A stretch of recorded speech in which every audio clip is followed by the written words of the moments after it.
Welcome, and thank you for joining me tonight. You're safe here now. The world may be loud, but in this quiet corner, we'll drift back in time, to a place where the sun didn't offer warmth but warning, to a world where a single season could decide whether entire villages lived or disappeared into the dust. Tonight, we journey to medieval Europe, but not the Europe of knights and castles. No, we travel to the edge of survival, to a time when rain stopped falling, when the earth cracked like old leather, and when people had to ask themselves the question, what will we eat when there is nothing left? Close your eyes, if you'd like, or simply listen. Let the story unfold gently, like an old linen curtain stirring in a dry summer breeze. It begins in a modest village, tucked between rolling hills that once gleamed with grain, but not this year. The summer has overstayed its welcome. The rivers have thinned to slivers, and the well once so generous has grown stubborn and slow. The wooden bucket drops down and comes back, nearly empty. The sun glares down with no kindness, not the golden warmth of spring, but a white, punishing stare from above. Each day stretches long and quiet. Even the birds have stopped singing. Even the wind has forgotten to move. A young boy, no more than 10, walks barefoot through dust where wheat once waved tall. He carries an empty clay bowl. His name is Etienne. He does not know the word drought, but he knows what it feels like. His lips are dry, his belly tight with hunger, and his mother's eyes look more distant every morning. In the center of the village, a wooden post holds a small hand-painted board. It once showed the harvest tally, but now it's bare. There is nothing to count. The baker's shop, usually fragrant and warm, is closed. The last sack of barley flour was used 4 days ago. No more bread, not even crusts. So what do they eat? They begin with hope. They begin with whatever is left in the corners of the pantry. Dried beans, last year's oats, pickled vegetables, buried deep in cellar jars. But even those don't last forever. Soon, the people begin to forage. They search the hedge and hills for anything green, anything chewable, anything not yet claimed by the heat. They gather wild, sorrel, bitter and sharp, nettles boiled 3 times to remove the sting, dandelion roots, even moss scraped from stone. Sometimes they roast acorns. The taste is foul, but their stomachs no longer complain about taste, and sometimes they chew bark. There is a kind of quiet panic spreading in the village, not loud, not violent, just slow, like the sun creeping up each day to burn away another bit of hope. Etienne's father once raised chickens, 7 of them, but they're gone now, sold for coin, or eaten, one by one, on the nights when the younger children cried too hard to sleep. The goat, once beloved by the family, grew too thin to give milk. She wandered away into the hills, and never returned. On Sundays, the villagers gather at the tiny stone chapel, not for joy, but for prayer. The priest speaks softly, his robes worn thin, his fingers trembling from weakness, but he still speaks of miracles, still asks the sky to remember them. Some blame God, others blame their sins, and a few begin to whisper that it is a curse. One evening, a strange smell drifts from the blacksmith's hut. Not smoke, not coal, but meat. Real meat. No one asks questions, but they all notice the blacksmith's dog is missing. Hunger does strange things to people. Even kindness begins to dry up. Neighbors, once generous, now close their doors. Fences go up. Eyes grow suspicious. Children learn to stop asking for food at strangers' homes. They just sit in the shade, quiet, watching the sun move across the sky, waiting for something to change. At night, the stars shine brighter than ever. The skies are clear, always clear, mocking the empty fields below. Etienne lies on a straw mat, his stomach aching. His little sister breathes beside him, her ribs showing through her thin skin. He does not dream of nights or stories anymore. Only bread. One bite of soft, warm bread. But there is none. Only tomorrow. Only more sun. And so the story begins, not with glory, not with war, but with dryness, with silence, with the sound of hunger echoing through the stones of forgotten villages. Asterisk. The sun hadn't even risen fully when Etienne's mother stepped outside, her thin scarf drawn tightly around her face, not from cold, but to keep the dust from her lips. The ground was already warm. The path to the chapel was cracked, like dried skin. Each step sent up a puff of dirt. She walked slowly, Not from age, she was no more than 30, but hunger made her limbs feel carved from wood. Etienne watched her go through the narrow window, his eyes half open, his stomach twisted and still. He did not ask where she was going. He already knew. She reached the church steps, a small rise of stone, chipped from centuries of feet passing in prayer. But now, they were quiet. Even the birds nesting in the stone eaves had flown off weeks ago, sensing something that humans were still trying to ignore. Father Roland was already awake. He never seemed to sleep much anymore. The drought had stolen rest from many in the village, but for those who felt responsible, it stole peace. He saw her approaching and gave a small nod. They didn't say hello. There was no need. People didn't waste words anymore. "I saw nettles near the old graves," she said. Her voice was quiet, as though speaking louder might summon bad luck. Father Roland stepped aside and handed her a clay bowl. It was cracked around the rim. Everything was cracked these days. "I boiled some yesterday," he murmured. 3 times, still bitter, but safe. She took the bowl and lowered her eyes in thanks. Not quite shame, not quite pride, just necessity. He paused and added, "There are a few more jars downstairs, preserved roots from last winter. You may take one." She hesitated. "But only one?" She nodded. The stairs to the chapel cellar were steep. As she descended, the coolness of the underground space brushed against her face like a forgotten memory. It wasn't cold. Nothing was anymore, but the absence of sun felt like a blessing. Shelves lined the walls, many empty. A few clay jars remained, sealed with wax. She chose one marked with a faded cross. Turnips, soft fermented turnips, sharp in smell, but edible. She clutched the jar and returned to the sunlight. It struck her eyes like a slap. Meanwhile, Etienne sat beside his sister. She had not woken. Her breath was shallow, but there he dipped a cloth in the last of their water and touched it to her forehead. She stirred. A small sound escaped her lips. It wasn't a word, just a sound. He reached into the basket by the hearth and pulled out the smallest scrap of dried sorrel left from the day before. He chewed it slowly, then pressed it gently between her lips. She sucked it in with more instinct than thought. There was no salt, no sweetness, only survival. Outside, the village was beginning to stir. Old men dragging empty carts, children chasing shadows for lack of toys. No one smiled, no one ran. Everything moved as though the air were thick with grief. From behind a shuttered window, someone began to cough. A deep, rattling cough that didn't stop for several minutes. No one went to check. No one had anything left to offer. At the well, 2 women stood with buckets. One leaned on the stone edge, her arms trembling. "Still dry?" the other asked. She nodded. Barely a ladle. A silence passed between them. Not awkward, just empty. Then one muttered, "I heard the boy caught a squirrel yesterday." The other raised her eyebrows. "Boiled it." Both stood quietly, imagining it. Not the squirrel, but the broth. Etienne's mother returned by midday. The sun had climbed to its cruelest height. Inside their hut, she lit a fire with the last of the dried sticks. She poured water into the iron pot, then added the turnips and nettles. She boiled it once, twice, 3 times. The smell filled the hut, earthy, sour, bitter.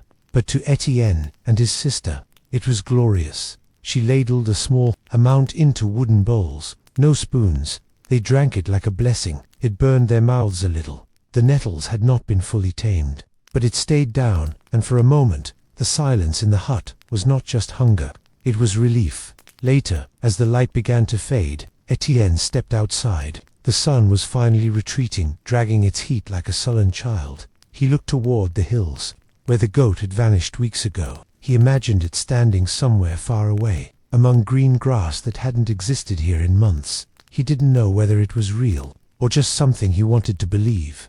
Behind him, his mother whispered a prayer, not for rain. She had stopped, asking for that. This prayer was for strength, to last one more day, because that was all anyone could do now. Not survive the drought, just survive the day. Etienne stood for a long time beside the warm ashes.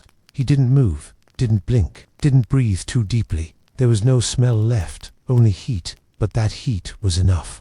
Proof that somewhere, someone had found meat, or something close to it, and they hadn't told anyone. He reached down and brushed the ashes aside with the edge of a flat stick. Beneath it, a charred bone fragment, thin, long, not from a pig, Not from a bird either. He didn't want to know. His hands stopped moving. He slowly set the stick down. The forest watched him in silence. When he returned home, the hut was dark. A candle had burned itself out near his sister's bed. His mother was awake, sitting up in the corner. She didn't speak, but she looked at him, really looked. Eyes sharp, despite exhaustion. "Where were you?" Her voice was barely more than a breath. Etienne didn't answer.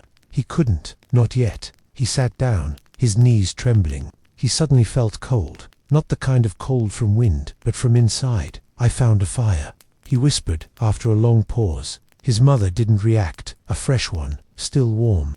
Now she blinked. Once, twice. "Bones," he added softly. "I don't know what kind." She closed her eyes, leaned her head back against the mud wall. It wasn't surprise in her face. It was something sadder. Resignation. "It's begun then," she said, her voice even softer than before. Etienne tilted his head. "What has?" But she didn't answer. She simply exhaled, long and slow, and pressed her hands together like prayer. The next morning the village changed. You wouldn't notice it at first, not by looking. But if you listened, if you watched closely, you'd feel it. People stopped speaking in full sentences, stopped calling each other by name. They started watching each other a little too closely, a little too long. Someone's eyes lingered too long on someone else's bag. Someone else walked a little too fast after leaving the woods. And always, that silence, the silence of people who no longer trusted one another. That afternoon, the priest posted a message on the chapel wall. It was written in thick charcoal, smeared from the humidity. "If you have more than you need, share. If you hide food while your neighbor starves, God will not forget." No one tore it down, but no one spoke of it either. Etienne and his mother used the last of their clean water that night, just enough for a cup of boiled leaf tea. The leaves had no flavor. They were for the ritual now. The pretending. His sister hadn't spoken in 3 days, but she still blinked, still swallowed, still listened. She had begun to hold her rag doll tighter at night. The stuffing had fallen out days ago, but the weight of it remained, and sometimes that was enough. Etienne told his mother about the girl in the woods, the one with the bundle of weeds, how she hadn't run, how she hadn't spoken. His mother nodded, her expression unreadable. "Some children are brave," she said softly, "braver than most grown men." Then she reached under her blanket and pulled out something he hadn't seen in days, a crust of bread, hard, small, wrapped in cloth. Etienne stared. "Where did you?" She didn't answer. "Eat it," she said instead, placing it in his hands. He broke it in half, held one piece out. "For her." She pushed it back. "No," she said, "for her." Etienne froze. "The girl?" he asked. She nodded. "If you see her." Again, he stared at the bread. It felt heavy for its size. A treasure, a weapon, a kindness. He didn't know which. The next morning he went back into the woods. He didn't know why, or what he hoped to find, but he carried the piece of bread in a cloth, tied to his belt. He passed the same trees, the same dry bushes, the same cooking stone. Cold now. The ashes had scattered in the wind. He waited near the spot for what felt like hours, kicking small pebbles, picking at the bark on the trees, listening to the wind for footsteps. Nothing then. Then a whisper. Not words, but movement. He turned. She was there again. The girl. Same patchwork dress. Same bundle of greens. This time, smaller. They looked at each other. Neither spoke. Etienne reached into the cloth at his belt, held out the bread. She didn't move. "Just take it," he said, not unkindly. Still, she didn't move. "I won't follow you, I promise." A pause. Then she stepped forward, took the bread. Held it like it might disappear. Then she turned and left. No thank you, no smile, just gone. And Etienne stood there, suddenly unsure if what he had done was good or dangerous. Etienne didn't tell his mother what happened in the forest. Not because he was hiding anything, but because he didn't know what to say. He had offered bread. She had taken it. That was all. And yet it felt like more. Like a string had been tied between them, a thread so thin you could barely see it. But once it was there, you always felt it tugging. He dreamed that night of bread that crumbled like ash, of roots that bled when pulled from the ground, of a field where the scarecrows whispered. When he awoke, his hands were clenched and his throat dry. His sister was still asleep, but his mother was sitting upright, watching the morning fog settle through the cracks in the wall. Later that day, the miller's son collapsed, right in the middle of the square, face first, no sound, no scream, just fell, like his body had given up before his mind could stop it. Someone screamed, a dog barked. The boy was lifted by 2 villagers, but no one knew where to take him. His family had locked their door, and when the priest arrived, he found a piece of bone in the boy's hand, a clean white piece, too clean, too smooth, not from a chicken, not from anything farmed. The priest didn't say anything aloud, but his eyes were loud enough. That night, Etienne sat with his mother by the fire. The pot was empty, so was the water jug. They had nothing now, nothing but breath, and each other. His mother's hands were folded in her lap, not in prayer but still. She hadn't spoken since the morning. Etienne wanted to ask her where the bread came from. He didn't. Instead, he told her about the miller's son, how he fell, how they found a bone. Her face didn't change, but her eyes, they closed slowly, like shutters during a storm. The next morning, Etienne returned to the woods, not for water, not for water. He didn't know why anymore, only that it felt better out there than inside a house where nothing moved. And she was there again, the girl, sitting this time, not hiding by the old cooking stone. He walked toward her carefully, but not like before, not afraid, not hesitant. They were strangers, but familiar. She looked up when he approached. Her face was thin, but there was a spark in her eyes today, a sliver of life. He sat across from her. No words. She unwrapped a cloth. Inside, a wild carrot, half a turnip, a bit of something green and bitter. He didn't ask where she got them, and she didn't offer. Instead, she broke the carrot in half and pushed one piece across the stone to him. He took it. A silence passed between them, but it wasn't empty. It was shared. Like breath passed back and forth. They ate slowly, like it was ritual, like it was holy. Each bite, a small, careful act of defiance, a statement. We are still here. We are not dust yet. When the last piece was gone, the girl stood. She didn't speak, but she reached out and handed him something wrapped in cloth, warm, soft. Then she left, just like that. Etienne waited until she was gone, then unwrapped the cloth. Inside, a boiled egg. Whole. Back home. Etienne's mother was waiting by the door. She saw the cloth in his hands, raised her eyebrows just slightly. He held it out.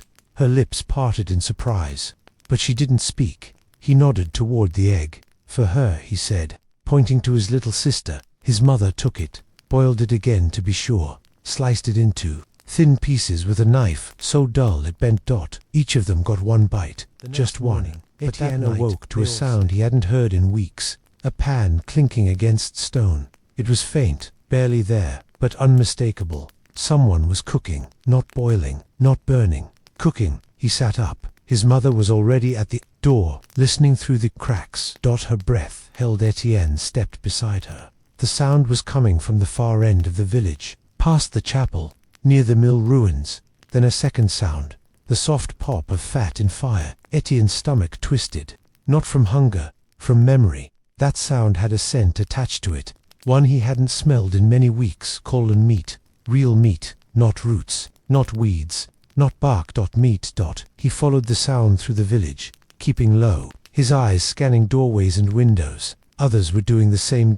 Quiet figures moving like shadows, all drawn by the same thing, a promise, a scent. He turned the corner and stopped. There, outside a half-burned cottage, an old man knelt beside a fire pit. The flame was small, controlled over it, a flat stone, hot. And on that stone, a thin slice of something dark and crisping at the edges. Meat. No one spoke. They only watched, breathing in. Not daring to ask. The old man flipped the slice slowly. His hands were shaking. He had tears in his eyes. Etienne stepped back. He didn't want to see more, didn't want to know what kind of meat it was, because anything edible now meant something else had gone missing. A cat, a rat, or worse. He returned home and sat beside his sister. She opened her eyes briefly, then closed them again. His mother placed a cool cloth on her head. There was no fever, just weakness, like a flower, left in shadow too long. That afternoon, the girl returned, not in the forest, not in secret, but to their door. Etienne opened it and saw her standing there, holding a cloth bundle, eyes lowered. No one else was around. She stepped inside, slowly, silent. His mother didn't protest, didn't ask who she was. She simply moved aside. made space. The girl sat on the floor, unwrapped the cloth. Inside colon 2 cracked eggs, a handful of wilted greens, a corner of dry black bread. Etienne didn't ask where it came from. He didn't care. They all sat and ate. Nothing was said, but everything was shared. That night, as Etienne laid on the dirt floor, he watched the candlelight flicker across the wooden beams above.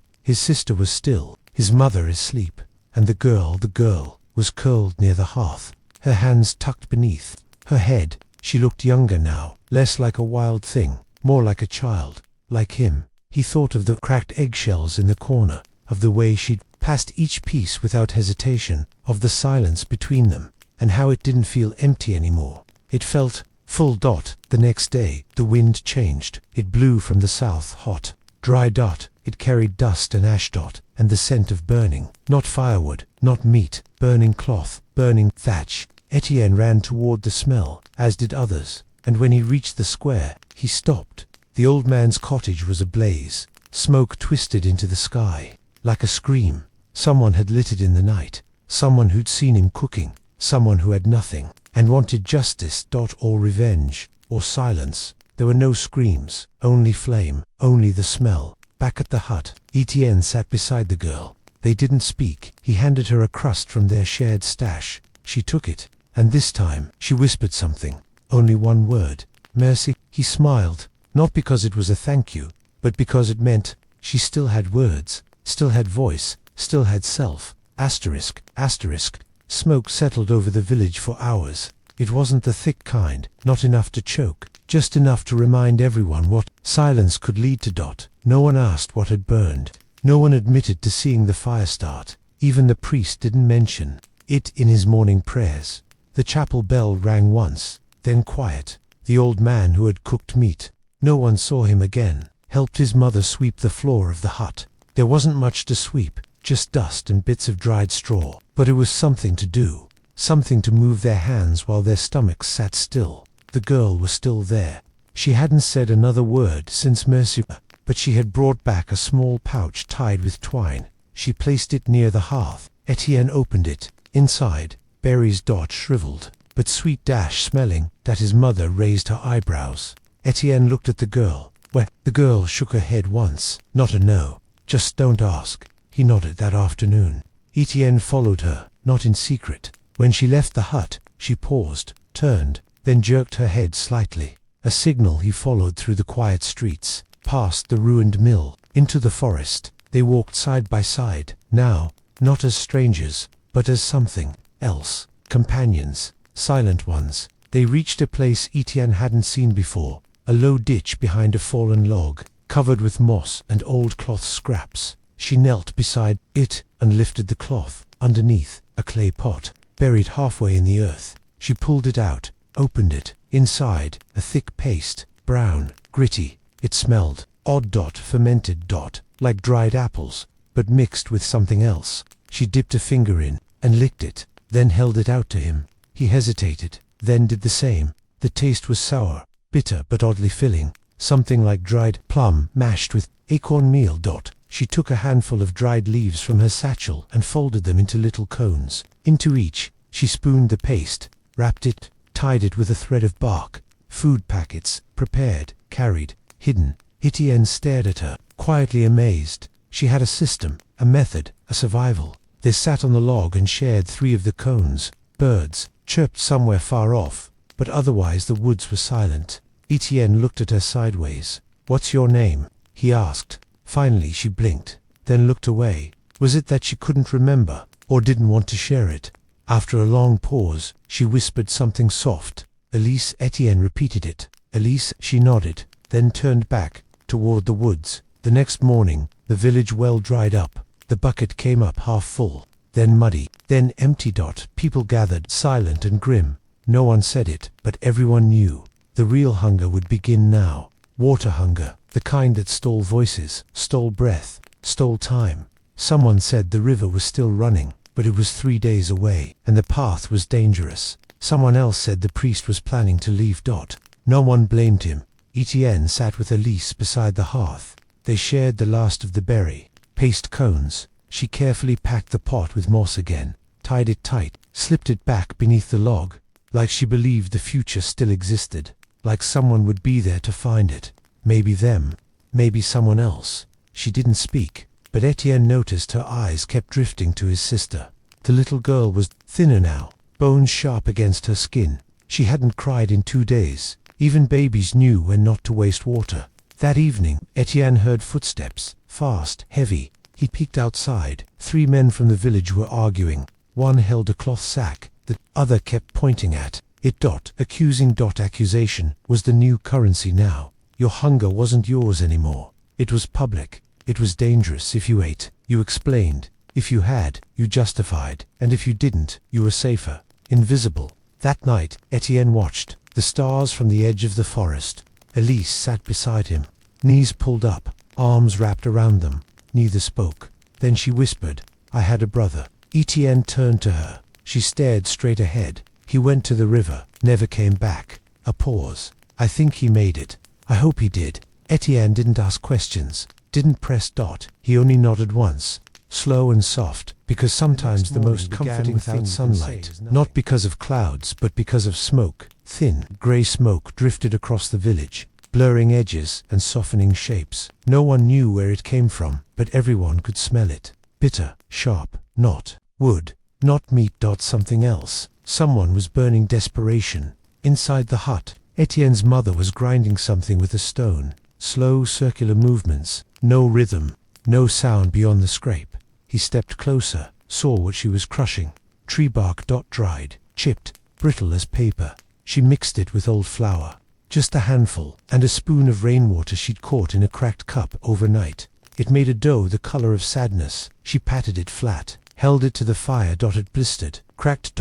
Turned black at the edges. She didn't cry. She only handed Etienne a piece. Then Elise, then herself. No words, only chewing. Hard chewing, bitter chewing, but still chewing. Later, Etienne and Lisa went to the old orchard. Not to pick, there was nothing left. But sometimes birds dropped seeds. Sometimes something small grew between the roots. They found a patch of green. Not edible, but soft under their fingers, a reminder that something could still live. They sat under the twisted trunk of an apple tree that hadn't borne fruit in 2 years. Elise reached into her satchel, pulled out something odd, a stone, smooth, grey, polished. By hand, she tossed it in the air, caught it chewing stone. She whispered. Etienne blinked. "What?" "My brother gave it to me. When we were small." She handed it to him. He turned it over. It looked ordinary, but when he put it in his mouth his jaw moved, his tongue pressed, his mouth watered.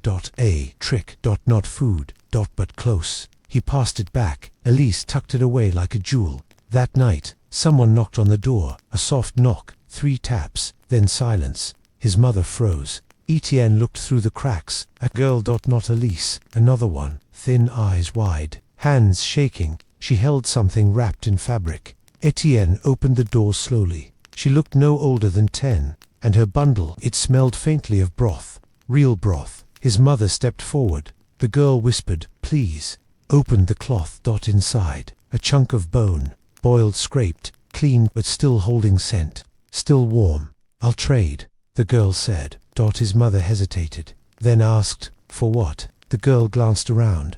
"Your fire." They let her inside. She sat close to the hearth, didn't speak again, just rocked slightly. Hands wrapped around the bone like it was treasure. Elise watched her carefully, didn't move, didn't interrupt, just observed. Etienne gave her a piece of bark bread. The girl took it. Chewed. Swallowed, smiled faintly, then left the bone behind, a thank you, and disappeared into the smoke. Later that night, Elise took the bone and set it in a pot of water, boiled it again. Then again, 3 times. The water turned faintly yellow, not thick, not rich, but more than nothing. They drank it with pieces of bark dough, and for the first time in days, Etienne's sister made a sound, a sigh, quiet, content. His mother placed a hand on Elise's shoulder, didn't say anything, but it was the closest thing to affection she'd shown. The next morning, Etienne and Elise sat by the chapel wall. The priest was gone, left in the night. Only his shoes remained left neatly beside the altar. Some said he went to the river. Others said he had joined the dead. No one spoke his name aloud. Faith had faded from the village, like heat from a stone. After dusk, Elise pulled something from her pocket. a dried mushroom, hard, dark, bent like an old nail. She broke it in half, gave one piece to Tien. He sucked on it, didn't bite, just let it soften on his tongue. It tasted of dirt and old leaves, but it filled his mouth. That was enough. At sunset, Etienne and Elise returned to the forest clearing. She retrieved the buried pot again. It was nearly empty. They didn't speak. They just sat with it between them, looking at the last scrap of what they'd saved. What now? Etienne finally asked. Elise looked at him, and for the first time smiled. A real smile. Small, worn, but real now. We look again. Asterisk, asterisk. They returned to the forest early, before the dew dried, before the sun peeked fully over the trees, before the hunger woke up in everyone else. It was quiet, so quiet that even the snap of a twig felt loud. Etienne carried a dull stick, sharpened at one end. Not a weapon, just a tool. Elise carried nothing, just her eyes, always watching, scanning. They didn't speak. Words were heavy now, too costly each. Breath needed to count. They made their way to a patch of earth, beneath a twisted elder tree. The ground was dark here, moist. Elise knelt down, pressed her fingers against the soil, then began to dig bare hands, slow and steady. Etienne joined in. Soon their nails were caked in dirt. The air smelled of worms, rot, life. After several minutes, Etienne's stick hit something. Not rock, not root. Something soft. They cleared it gently. A lump, brown, knotted, veined. Elise smiled again.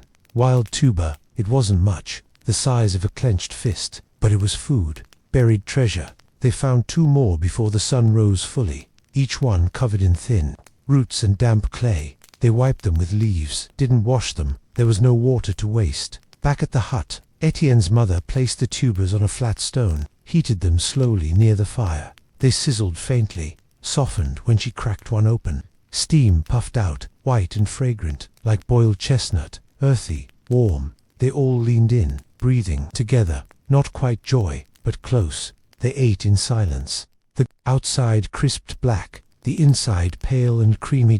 It stuck to their teeth, coated their mouths, filled the hollow. His sister licked her fingers after, something she hadn't done in weeks. It made his mother cry, just for a moment. Then she wiped her face with her sleeve and resumed feeding the fire. That afternoon, Etienne saw something strange near the chapel ruins. A boy, not from the village. Skin darker, hair matted, no shoes. He sat under the broken bell tower, holding a bone like a flute. Not playing it, just holding it to his lips, as if waiting for sound. Etienne didn't speak, didn't move, just watched. The boy eventually looked up. Their eyes met. Then the boy stood and ran. No fear, just instinct. The hunger made everyone a shadow now. That night, Elise shared another secret. A pouch, small, made of stitched bark and thread. Inside, salt. Not much. Grains, like dust. Etienne stared at it like it was gold. She pinched a few grains between her fingers and dropped them into a cup of boiled root water. A soft hiss, a smell, slightly sharp, slightly warm. They drank it in tiny sips. It felt like soup, not real soup, but enough to pretend. Pretending had power. Pretending meant your body remembered what it felt like to live. Outside, the wind picked up, not cold, not hot, just restless, carrying ash, carrying whispers. In the distance, a church bell rang, but there were no bells left in the village, only echoes. Elise whispered, "That means someone else is still alive." Etienne nodded. Maybe. His sister was asleep now, more peacefully than before, still thin, still quiet, but not ghost-like. Her fingers had color again, her breath had sound. It meant something. Life was a flame, and sometimes even a puff of steam from a wild root could keep it burning. That night, Etienne sat by the door, watching the stars, listening to the crackle of dying embers. Elise sat beside him, still holding the pouch of salt. "You ever been to the river?" he asked. She shook her head. "My brother said it was wide, blue, cold." Etienne tried to picture it. He couldn't. His world had been brown for so long. Soil, bark, stone, no blue. Not even in dreams. Tomorrow, they'd go back to the woods. They'd dig more. They'd share less with the village. Not out of cruelty, but survival. The world was shrinking. And inside it, only the quiet ones lasted. The ones who could dig, listen, wait, and find roots where felt heavier, not louder, just heavier. A stillness hung in the air like damp cloth. Etienne stepped outside. The sky was grey, but not with clouds. Ash fine, suspended, moving with no wind. It coated the rooftops, clung to windows, settled into the lines on people's faces. The firewood pile had vanished. Overnight his mother said nothing, but her eyes flicked to the neighbor's door. No one answered when they knocked, just the creak of wood and the silence. That said, don't ask, just survive. Lisa suggested the stream near the southern rocks. It used to be clear, she said. A trickle maybe. Etienne raised an eyebrow. Used to. She nodded. Even dry rivers remember the rain. They walked slowly, carrying their little satchel with the tubers from yesterday. Not to eat, to trade. In Drought, food was currency, even crumbs. They passed abandoned carts, empty baskets, a collapsed beehive long since robbed. The road cracked beneath them, earth splitting at its seams, as if the land itself were tired of being land. The stream was where Elise promised, but no water ran.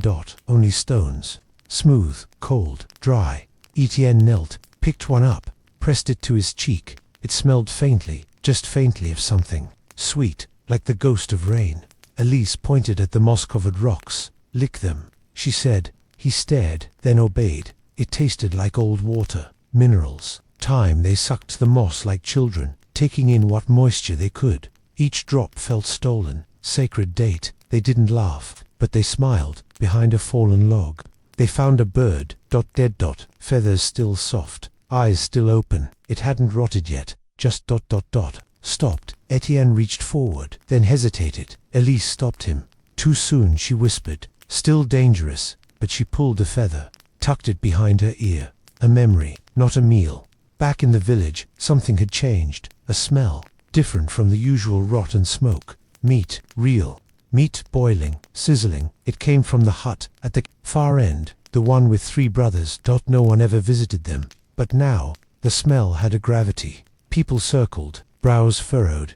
Elise whispered, "They didn't find that." Etienne agreed. Something was wrong. That smell, too rich, much more than any animal left in the forest. They didn't approach, didn't ask, just returned to their hut, quiet, thoughtful, a little frightened. That night, Etienne dreamed of chickens, plump, brown, warm, walking in a garden he didn't remember, eating seeds from his hand. When he woke up, his fingers were curled like he was still feeding them. His sister was awake, eyes wider today. She asked for more broth. There was none, but Elise crushed bark between 2 stones, boiled it until the water turned cloudy, added a sliver of wild onion. From yesterday's fine. The girl drank it like it was a feast. Her lips trembled after, but she didn't cough. It was a kind of miracle. Etienne whispered to Lisa later, "I don't want to eat meat if we don't know where it came from."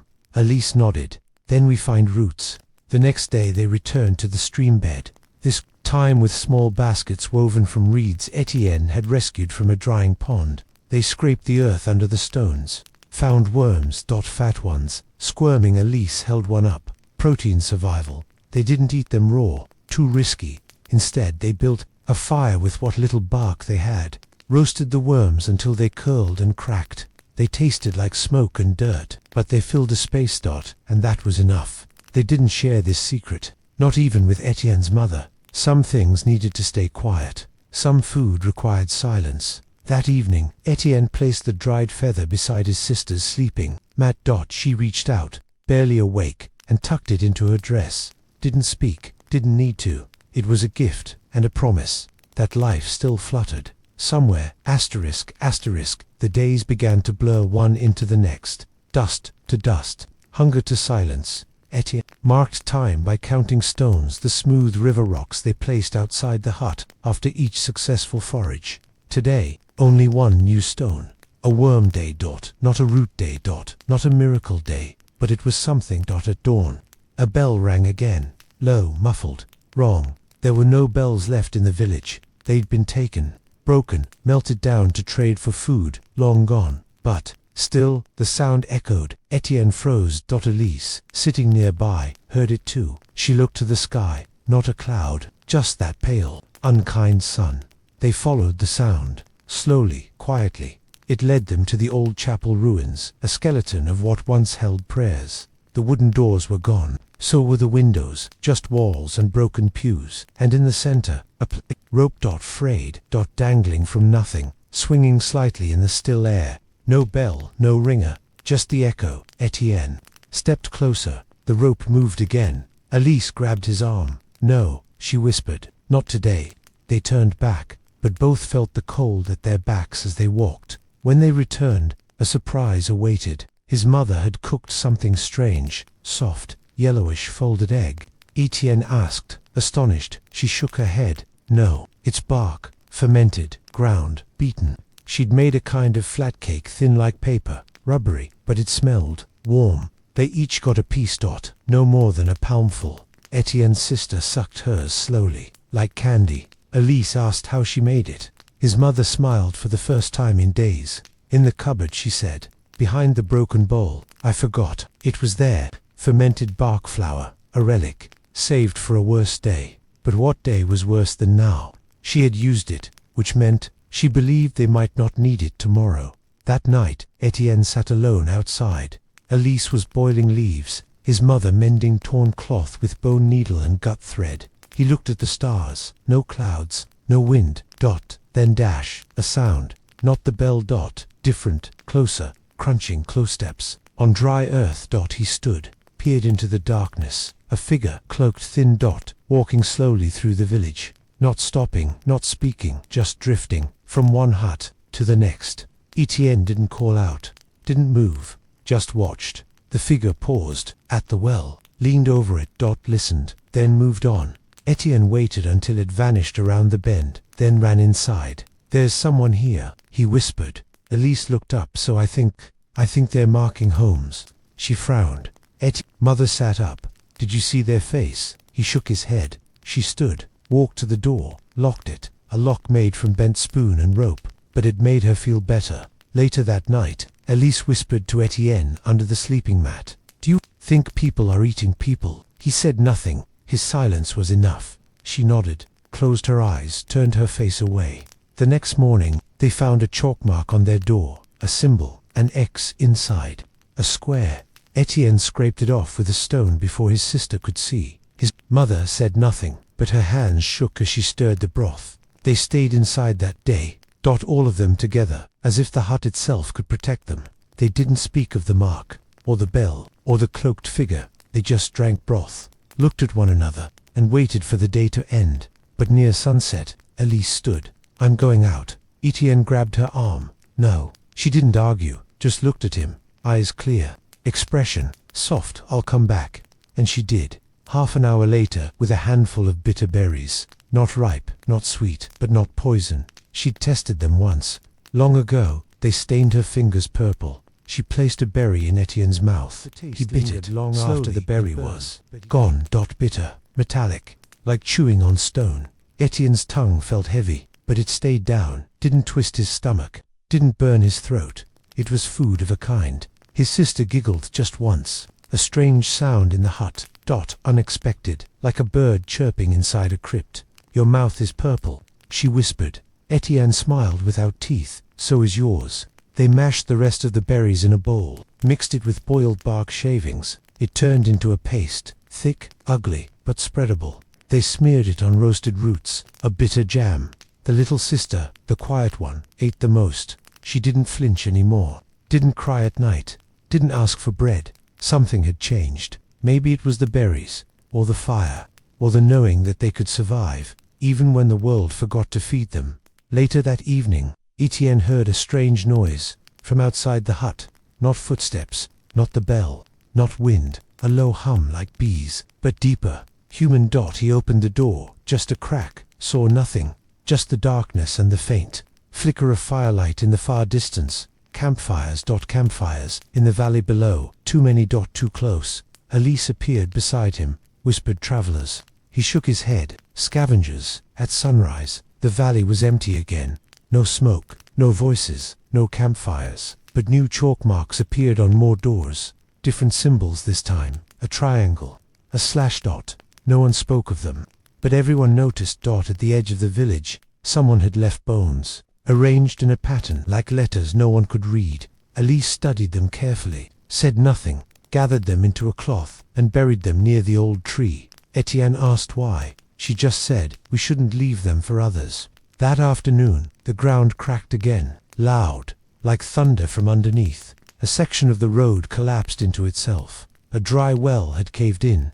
No one fell, but everyone gathered, looked down into the hole. Nothing at the bottom, just shadows and silence.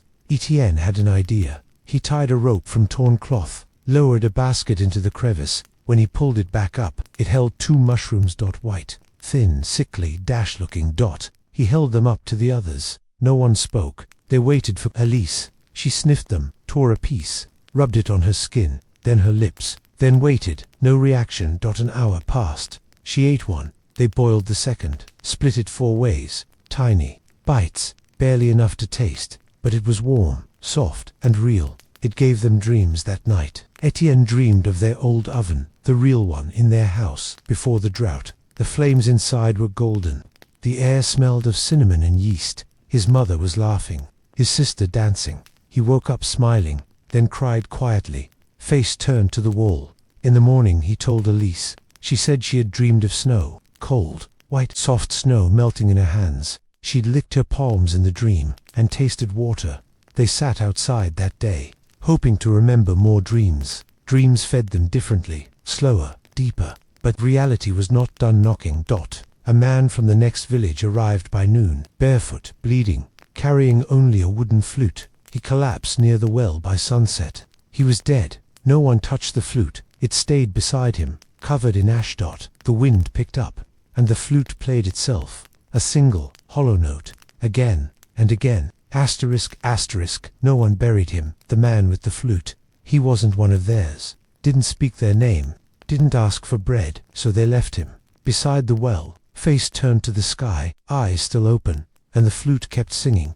Every breeze a new note, soft, lonely, almost kind. Etienne sat near the hut's entrance that evening, cliff chin on his knees, watching the body, listening. Elise joined him, didn't speak. After a while she said, "That song makes me feel full." Etienne nodded. "I thought I was the only one." Inside, his sister was humming. Quiet, almost in rhythm. Not quite the same tune, but something close, like she was translating wind into lullabies. His mother stirred a pot of leaf broth, blowing ash off the surface. She said, "Music remembers the taste of before." That night, Etienne dreamed again, not of snow, not of bread, but of rain. Real rain. He was waist deep in a flood, laughing, arms stretched wide, mouth open to the sky. The water was clean, blue.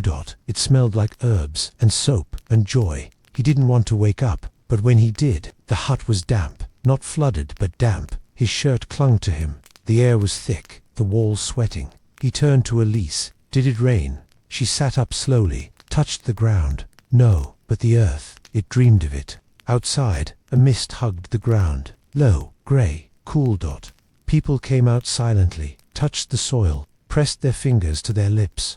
One woman wept, not because she was sad, but because the air didn't hurt to breathe. At the edge of the village, a pool had formed, tiny. Barely wider than a bowl. No one knew where it came from, but they surrounded it anyway.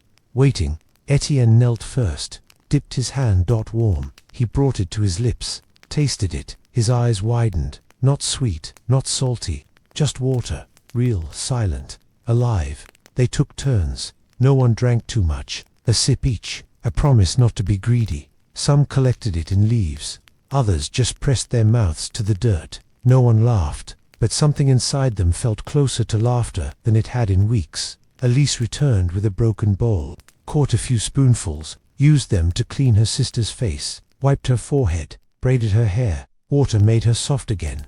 Later, Etienne returned to the well. The man was still there. So was the flute. He approached slowly, kneeling. The flute had stopped singing. He picked it up, held it in his hands. The wood was worn, cracked in places, but still warm, as if it remembered breath. He didn't know how to play, but he brought it home anyway, set it near the fire. His mother said nothing, just looked at it for a long time, then said, "Keep it near."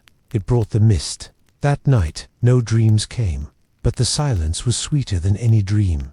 The girl slept with her arms around a small pot of soaked bark. Elise slept sitting up, head on Etienne's shoulder. He stayed awake, watching the mist drift in thin waves through the cracks in the door. It smelled like tomorrow. By morning the tiny pool was gone. So was the flute, just vanished. No wind, no footprints, only a faint indentation in the soil, as if someone or something had picked it up and walked into the sky. They didn't speak of it, but that day, a patch of wild garlic sprouted near the fallen fence. It was small, barely 3 shoots, but real green alive. His mother let out a soft gasp. They didn't pick it, not yet, just knelt in front of it and waited, letting the scent wrap around them. Not even the birds. It stood there, 3 shoots, bright and green, as if someone had planted hope with careful hands and whispered to it all night. The villagers passed by quietly. Some nodded at it, some crossed themselves, others bowed, but no one picked it. Not yet. Etienne sat nearby, carving shapes into dry wood, not useful shapes, just lines and curls, something to keep his hands from trembling. Elise came with her sister. They placed 3 smooth stones at the base of the shoots. For strength, Elise whispered. Etienne didn't ask where she'd heard that. She always knew things he didn't. Their mother boiled roots again, this time with ash and a handful of dry leaves. The taste was bitter, but the broth felt warmer than before. She offered a spoonful to the neighbor's child, who had stopped speaking days ago. The boy accepted it, without blinking. That was new progress. In the late morning, a cart arrived, wooden, broken-wheeled, drawn not by a horse, but by 2 men, ragged, thin. They didn't stop at the garlic, didn't look at the huts they made for the center of the village, and called out, hoarse and slow, "We trade. We carry salt, oil, dried fish." Voices stirred, doors opened, eyes peered, but no one rushed. Etienne and Elise approached with caution. So did others. The men on the cart laid out cloth. On it, salt cakes, tiny bottles of oil, shriveled strips of dried fish, curled like paper. In return, they asked for cloth, bone needles, dried herbs, even charcoal. No one had money anymore. Not really. Trade had become INSTINCTUAL. You give me your time, I give you my hope. That their mother handed over a woven bracelet, one she'd kept since before the drought. In return, a pinch of salt and 1 curled strip of fish. She broke it into 5 pieces. Back home, no cooking, just chewing. Etienne's sister chewed slowly, as if remembering what food once tasted like. The salt made her eyes shine, not with tears, but something brighter. Memory. Night. The garlic still stood untouched. A child placed a small ribbon at its base. Someone else lit a candle beside it. By dusk, it looked like a shrine, a monument to something no one dared name out loud. Not luck, not God, not survival, just waiting. Etienne dreamed again, but this time, the dream was different. He wasn't eating or running. He was standing in front of a table set for a feast, but the plates were empty, and the guests were shadows. He looked up and saw himself at the other end of the table. Older, tired, but smiling, and behind that older self, green trees, fields, rain. He woke with that smile still on his lips. In the morning, the garlic was gone, uprooted, the stones were scattered, the ribbon trampled. Only a single footprint remained in the soft soil. Small bare child like. No one claimed it, no one accused, but everyone knew. Someone had been too hungry to wait. The village didn't speak of it, but the silence that followed was heavier than usual. Light the sky had pressed closer to the earth. Even Etienne didn't carve that day. He sat by the well, watching reflections. The flute didn't come back. Neither did the mist. Elise knelt where the garlic had been. She didn't cry, didn't sigh. Just pressed her fingers into the dirt and whispered something. Then stood and walked away. That night, they ate broth again. This time, without garnish. No roots, no leaves, just boiled water and memory. Yet still, no one complained, because the dream had come again. Not just to Etienne, but to others. Different shapes, same message, a feast, a smile, a green tomorrow, and that was enough. Enough to wake, enough to wait. The morning after the garlic vanished, the air tasted different. Still dry, still hollow, but now, laced with something else, something old, something familiar, smoke and spice. It drifted in slow waves from the far end of the village, where the road split toward the old mill. No one used that path anymore. Not since the roof collapsed, not since the grain had rotted and the river had thinned to a thread. But today, Something had returned to it. Etienne smelled it first, from the doorway, then Elise. She stood, sniffing the air like a fox. Sage, she whispered, burned sage, and maybe cloves. He blinked. Cloves. They hadn't smelled cloves in over a year, not since the market vanished, not since traders stopped coming with baskets from the south. His mouth watered before he could stop it. Together, they followed the scent, past the well, past the silent huts. Other villagers began trailing behind. Quiet. Shoeless. Curious. The trail led them to the old widow's house. No one had seen her in weeks. She lived behind shuttered windows, speaking only to the wind. But now, her door was open, and smoke curled out gently, not like fire, but like incense, welcoming, warm. Inside, her hearth glowed, not with wood, but dried stalks, twisted herbs, a pinch of something dark and spicy. She was cooking, real cooking. Etienne stepped closer, eyes wide. A pot sat over the fire. Steam escaped in soft spirals, and the smell, it was almost unbearable. Not because it was foul, but because it reminded their bodies what hunger truly felt like. The old widow turned slowly. Her hands trembled, but her eyes were sharp. She looked at the children first, then the mothers, then the rest, and she smiled. I remembered, she said. Her voice was cracked, honey. I remembered my old recipes. They waited. No one dared ask. Then Elise stepped forward. What are you making? The widow turned back to the pot stone. Stew, she said. There were gasps. One man whispered. She's gone mad. But she only chuckled. Not real stone, child. That's what my mother called it. It's what you make when you have nothing, and yet, something. She invited them in, one by one. Let them see the pot. Inside were a few dried roots, a crushed leaf of old sage, boiled bark, a piece of cloth soaked in spice water, and at the very center, a smooth, round stone, cleaned, boiled, for heat, for belief. It's not the ingredients, she said. It's the memory they carry. They sat with her that day, listened as she spoke of feast days, of boiled beet and salted rabbit, of barley porridge with honey and flatbread with garlic oil. They didn't interrupt. They just breathed in. Let her words season the air. She gave each person a spoonful of the broth. Nothing more, but it was enough to warm their bones. It tasted like nothing they could name, but everything they'd missed. The memory of food. Served hot. Later that day, Etienne helped her collect more herbs. Dry stalks from her roof, fennel seeds in a jar, a handful of wrinkled mushrooms from beneath a broken plank. Together they made a second pot. This time the broth had color, brown, almost gold. People brought things to her door, not to trade, but to share. A sliver of dry apple, a pinch of ground mustard, 3 unburned twigs from the edge of the forest. For the first time in weeks, the village had a scent, not of rot, not of damp ash. But of spice, and simmer, and story. When night came, Elise asked to sleep by the hearth. The old woman nodded. Dreams taste better near warmth. She placed a bowl beside the fire, empty, but turned upward. Let the night fill it. The bowl by the fire stayed empty, but only on the outside. In dreams it brimmed with warmth, with things Etienne barely remembered. Stew thick with lentils, carrots soft as velvet, crusty bread still warm from the oven. He saw his sister laughing, hands greasy with butter. Elise twirling strands of green herbs into a garland. His mother humming an old harvest song. The room glowed.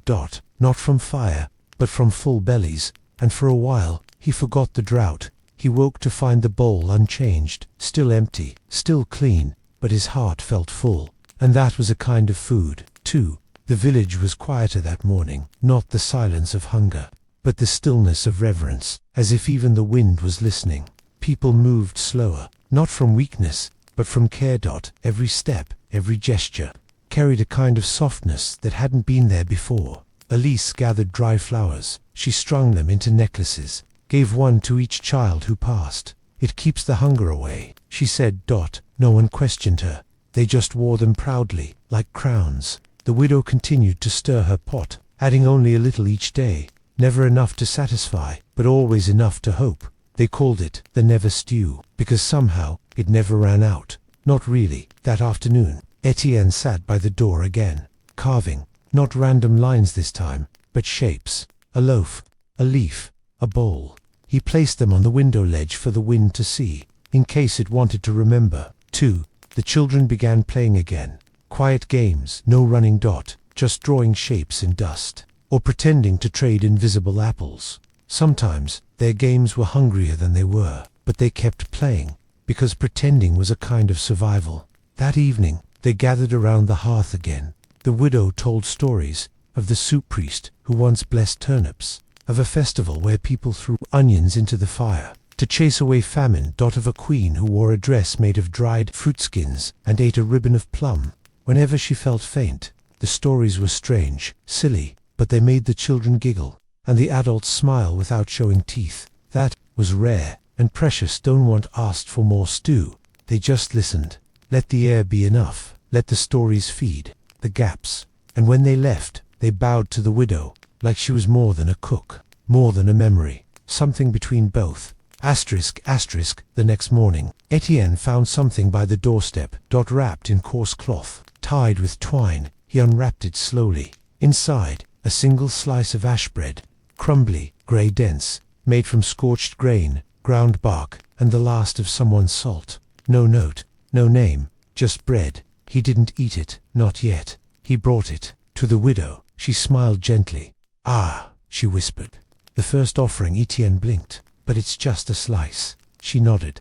"Even the wind starts with a breeze." Word spread, not by mouths but by hands. Bread placed on windowsill, a dried plum left at the well, 3 cloves stacked neatly on the stone bench. No one spoke of it, but everyone saw, and no one touched anything until it felt right. Elise began making candle crumbs. She took the hardened drips from old candles, shaved them into flecks, and mixed them with dried mint. Then she'd sprinkle them on the hearthstones. "They smell like cake," she told the children. And oddly, they did. Even the dogs sniffed the air and tilted their heads, confused. That day, Etienne sat with his mother. She was weaving something, strips of dry grass, twigs, thread pulled from old hems. "What is it?" he asked. "A dream catcher," she said, "but not for sleep. For meals." He didn't understand, but he helped anyway. They hung it above the hearth, let it sway gently, and for the first time, the fire felt like it was listening. At sunset, a stranger arrived, wrapped in red cloth, eyes shadowed, carrying a sack. No one asked where he came from, not yet. He sat by the well, waited, didn't speak, didn't beg, but from his sack, he pulled out a tin, opened the lid, and the scent that followed. Cinnamon, sharp, deep, so sudden that it made a woman gasp aloud. He took out a pinch, dropped it into the well. Then closed the tin. That was all. Then he waited. People gathered slowly, drawn by scent and silence. The widow came last. She nodded once. The stranger smiled and spoke. "Cinnamon," he said softly. "It remembers where joy used to live."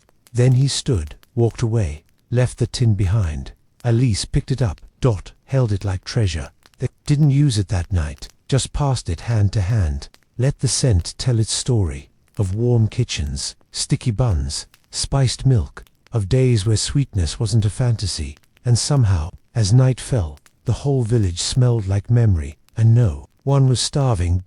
Not for a little while. That night, no one ate more than usual. A spoon of root broth, a sip of warm water, maybe a dry sliver of bark bread. Yet, when they slept, they dreamed differently. This time, it wasn't just food, it was a feast. Etienne stood at a long wooden table. Candlelight flickered, golden, dancing like fireflies. Before him, bowls of stew, plates of roasted squash, dishes he didn't even know names for. Lamb, maybe, with garlic and dates, olives floating in thick oil, and dark honey-soaked cakes stacked in pyramids. His hands didn't move. He just stood there, in awe of the color.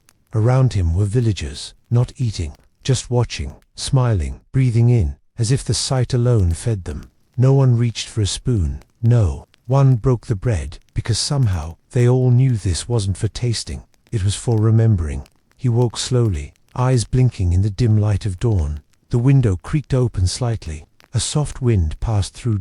And with it, cinnamon, mint, and a hint of something else. Something new. Lisa was already awake, placing flower petals in a line across their doorstep. "Why?" Etienne asked softly. She smiled. "Because something is coming, and I want it to find beauty when it does." That morning, more offerings appeared.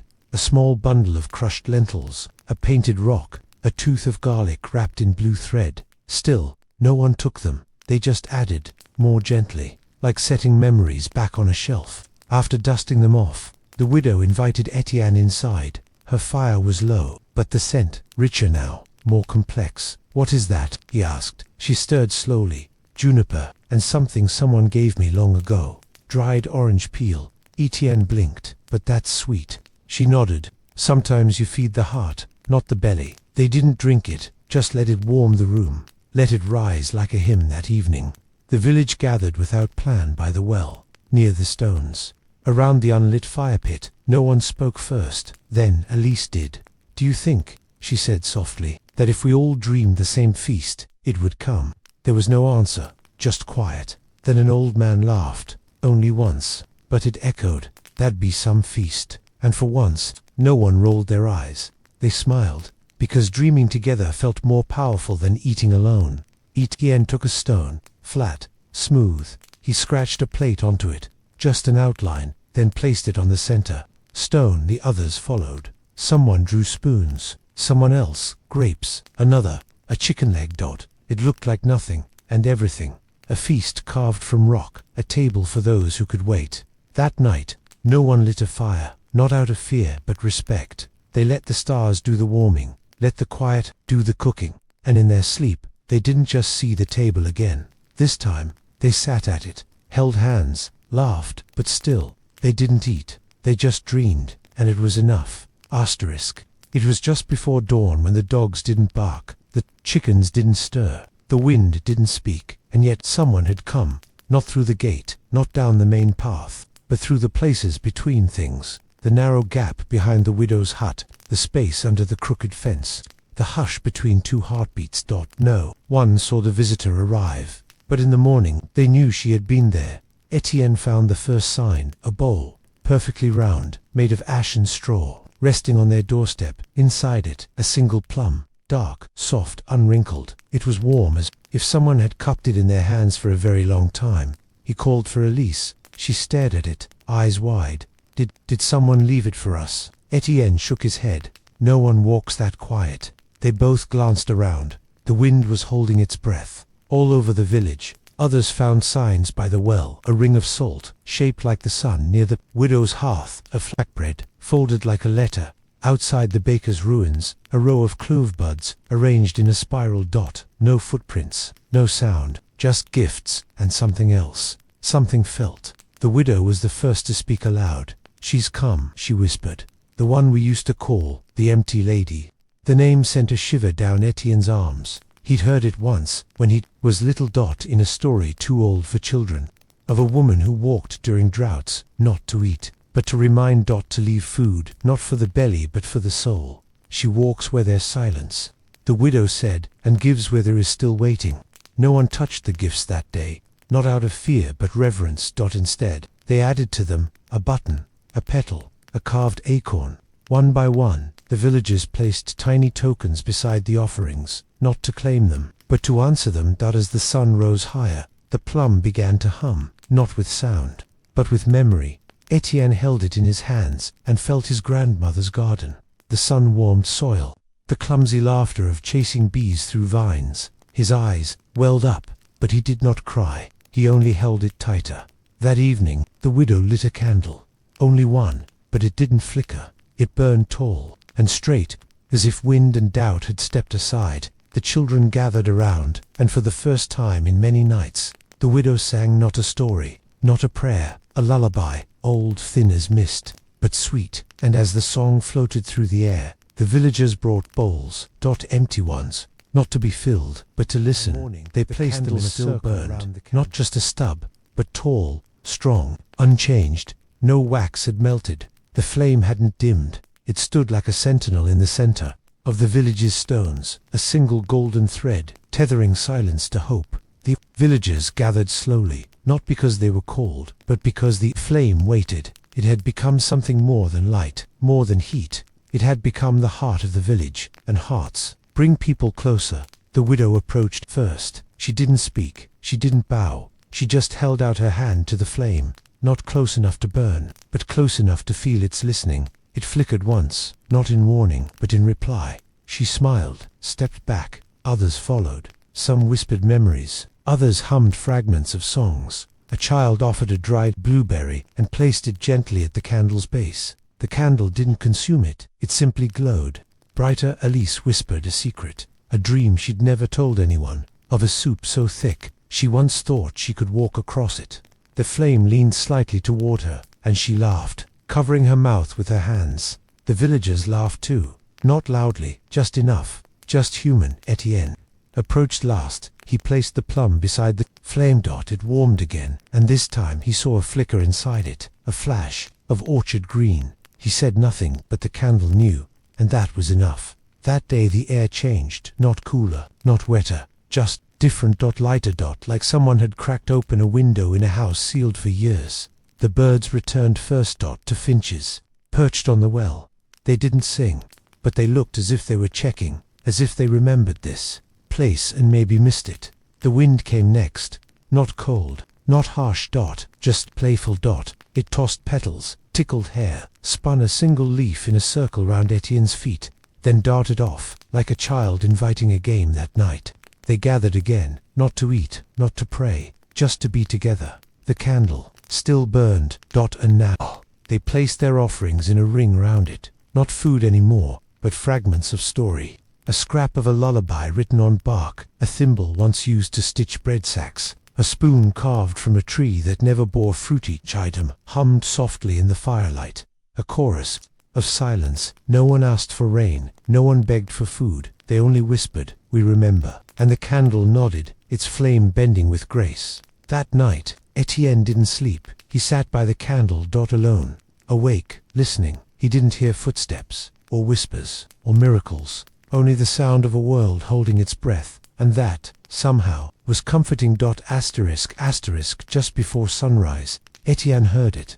Not loud, not fierce, but unmistakable. Rain. Soft, shy, like fingertips tapping linen. He didn't open his eyes at first, afraid it might vanish if he looked too quickly, but it didn't. The sound deepened. Slow, even drops on rooftops. Stone, skin. He stood up, walked barefoot to the open square. Clouds gathered overhead, thick blue-gray veils. The candle still burned, but the rain didn't touch it, didn't drown it. It bent around it, gently like a hand, shielding a cradle. The first drops hit Etienne's face, cold, real. He closed his eyes and wept without sound, not out of sadness, but relief. Even tears had been dry for so long.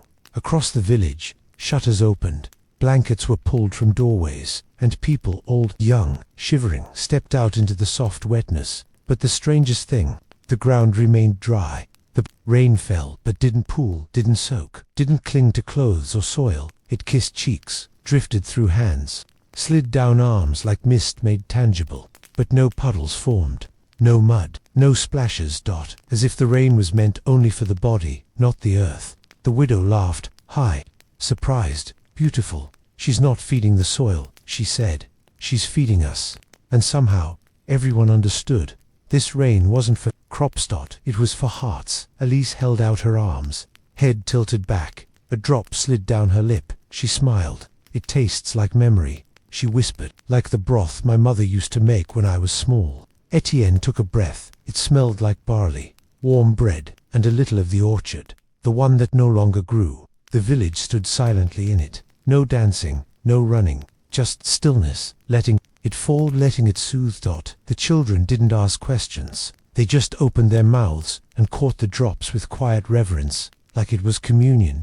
By mid-morning, the clouds began to fade. The sun returned, not harsh but golden and curious. The ground still dry, but the people, soaked in something invisible.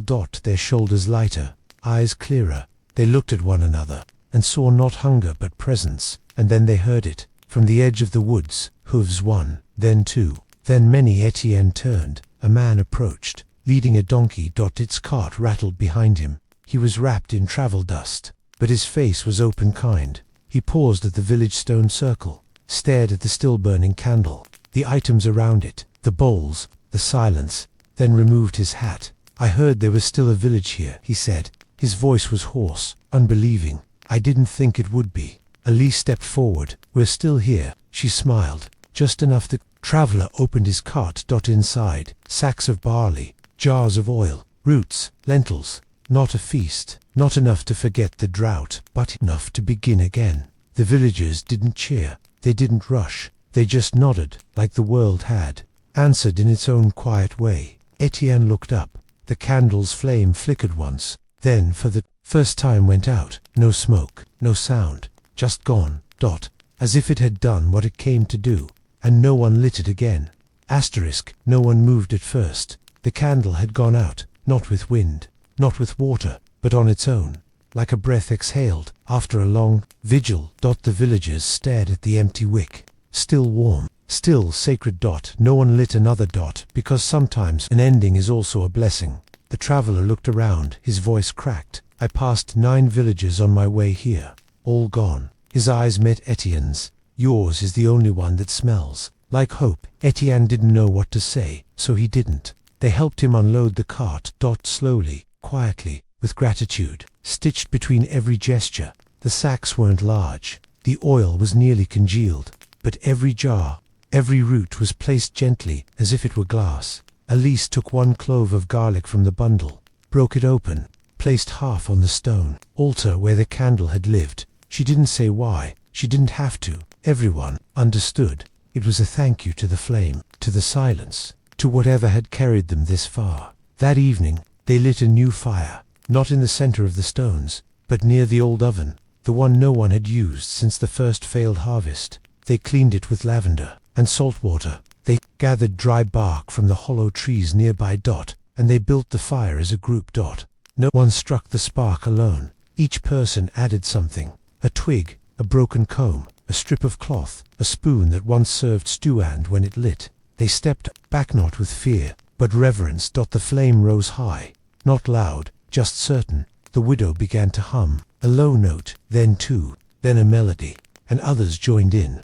Not a song exactly, but a thread of shared sound, woven slowly together. Etienne placed a pot above the fire. They filled it with water, just water, nothing else. And yet, it steamed with meaning. No, one was hungry, right? Then, because something had shifted, they weren't surviving anymore. They were gathering. The children brought bowls, not to eat, but to wait, to sit, to learn. To believe that the pot would one day boil with more than steam, and that, when it did, they would share. Not because they had to, but because they could. The traveler watched, silent, moved. He removed a stone from his coat pocket. Round, black, with gold specks. He placed it beside the fire. "I found this near the dried river," he said. It shimmered, and it felt warm. No one asked what it was, because they knew what it meant. Something small, something new, something becoming. That night, the village didn't sleep, not because of fear, but because they didn't want to miss even a second of the return of warmth, of voice, of each other. They stayed by the fire, telling not stories of the past, but dreams of what might come. Someone whispered, "I want to grow leeks again." Another said, "I miss the hiss of dough on hot stone." And a child said, "When it rains for real, I'll race the drops down the hill." They didn't cry, they didn't ache, they just spoke, because hope had returned in a language they remembered, and it tasted like broth, not yet made. By morning, a strange scent filled the air. Not smoke, not ash, but something gentler. But no one had milled flour. No one had kneaded. Still the scent was unmistakable. Warm, soft, earthy. Elise was the first to speak. "Someone's baking," she whispered, but the oven was empty. No coals, smoldered, no crusts. Crisped. And yet, it smelled like bread. The children followed the scent like a trail, past the oven, past the traveler's cart, into the field where nothing had grown for 2 years. There, resting on a smooth, flat stone, was a loaf. Small, round, cracked on top like a desert floor, kissed by rain. Still steaming, still whole. Etienne reached for it, paused, then drew his hand back. "It's not for us," he said. They all nodded. They didn't know why, but they understood. The widow arrived, her steps slow but sure. She looked at the loaf, then at the children, then at the sky. "I once heard," she began softly, "that, in the time of the deep famines, when villages were fading from maps, bread appeared on stones like this." She knelt beside it, made of memory, of longing, of shared hunger. It's called bread without flour. Elise frowned gently. How can that be? The widow smiled. Because sometimes the soul bakes what the hands cannot. No one touched the bread, but they stayed with it, watched it, smelled it, and let the scent settle deep in their bones. The traveller sat on the ground. Then to Etienne. I've seen famine in the east, he said. Cities with streets full of silence. Even the bells stopped ringing. He shook his head. But never once did I see a village that dreamed its own food into being. The villagers didn't respond. They didn't need to. Because this wasn't about answers. It was about being present for what shouldn't be possible, and yet was. They stayed until the sun rose high, until the scent began to fade. Not rot, not sour, just fade, like a song drifting out of hearing. And when they finally stood, the bread was gone. Not eaten, not stolen, just gone in its place. A crack in the stone, tiny, shaped like a grain, inside it, a single green shoot, bright, new, delicate but rooted. Elise gasped. It's barley. Etienne crouched, touched the edges of the crack. It shouldn't be growing here. The widow smiled again. But it is. They didn't dig it up, didn't try to move it. They just watched, and the wind came, light, approving that evening. They made a stew, not rich, but real. Barley from the traveller, dried mushrooms from the cellar, salt from the old bricks that still remembered the sea. It simmered over the fire as the sky turned copper. And when it was ready, they shared it. One bowl per 2 hands, 1 spoon for each pair of eyes. No rush, no slurping. Just stillness between sips, and warmth. Real warmth. From within. No one asked how long the barley would last, or when the rain would truly fall. They just ate, and for the first time felt full. Not of food. The children returned to the cracked stone to check on the tiny barley sprout, but it wasn't alone. 10 more, sprinkled in a crooked line, all pushing through hairline, splits in the old earth like shy promises. The villagers didn't speak of it loudly, as if naming it might undo it. They simply watered the stone, every morning 1 ladle each, drawn from the deepest part of the well. They spoke to the cracks, softly, not prayers, not chants, just little stories about things they missed. The crunch of fresh radish, the fuzz of peach skin, the sourness of wild plums, the joy of catching juice on the chin. And one day a seedling appeared near the outermost barley sprout. Not barley.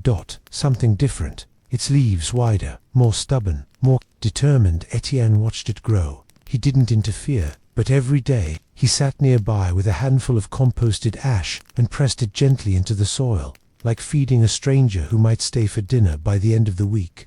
The seedling had become a sapling, still too small to fruit, but something about its trunk felt familiar, like it belonged, like it had always been waiting for its turn. The traveller noticed it one afternoon, paused, stroked the bark. This is plum, he whispered, but not the kind for markets. This one, wild, old, the kind birds used to fight over. The widow added, my mother called it memory plum, said its roots remember, even when the people forget. She closed her eyes. I never thought I'd see one again. No one planted this tree, that it came on its own. From stories, from silence, from the scent of bread that had never been baked. By midsummer, the sapling was taller than Etienne. The villagers still didn't speak of it as a miracle, only as something that heard them. And then, something curious happened. One morning when Elise went to fetch water, she found the bucket resting beneath the plum tree. Inside 1 single fruit, unripe but real. Small, dark purple, and clinging to the curve of the pail like it had been placed there on purpose. She didn't eat it. She carried it gently to the village stones, and placed it where the candle once stood, then sat beside it, hands on her knees, eyes closed, breathing. As if the plum were teaching her how to be still. The others joined her. They didn't ask where it came from, because something inside them already knew. That night, they sang. Not words, just hums. Rising and falling like wind over wheat. They sang to the fire, to the plum, to each other. The widow added a spoonful of dried honey to the barley stew, and the traveller shared the last of his pine nuts. And Etienne, he held out the plum to the firelight, then, with care, split it down the middle. No knife, just fingers. He didn't eat it. He passed the halves around. Each person touched it, felt the weight, the skin, the seed, smelled the inside, then passed it on. By the end, the halves returned to Etienne's palms, still intact, still unity, and he smiled and buried them both beside the sapling. No one said anything, but the wind, again, moved through the orchard WASN single quotes, T. And for a moment, it almost sounded like applause, asterisk. They woke the next morning to birdsong, not the sharp chirp of scavenger sparrows or the rusty squeak of starving blackbirds, but a round, melodic trill, full, clear, alive. The villagers hadn't heard a song like that in over 2 summers. Elise opened her window, and there, in the branches of the memory plum, sat a goldfinch, not pecking, not watching, just singing, eyes closed, as if dreaming. The widow emerged from her cottage slowly, a shawl draped over her shoulders, hands still stiff with age and ash. She didn't speak, just tilted her head, listening. She whispered to no one, "That's how my grandfather knew spring had returned. He said the goldfinch doesn't sing unless the land is listening back." And everyone who heard her stood a little straighter, because they remembered what it felt like to be heard. By mid-morning, the plum sapling had grown another inch, just one, but not upward, outward. Its branches stretched, reached, extended like arms around a memory it wasn't ready to release. And beneath its canopy, tiny roots began to web across the earth's surface. Thin, almost invisible. But when Etienne touched one, he swore it pulsed. The children noticed next, more saplings, tiny ones in a ring, not planted, not even spaced evenly, but undeniably plum. The orchard had begun to dream in secret.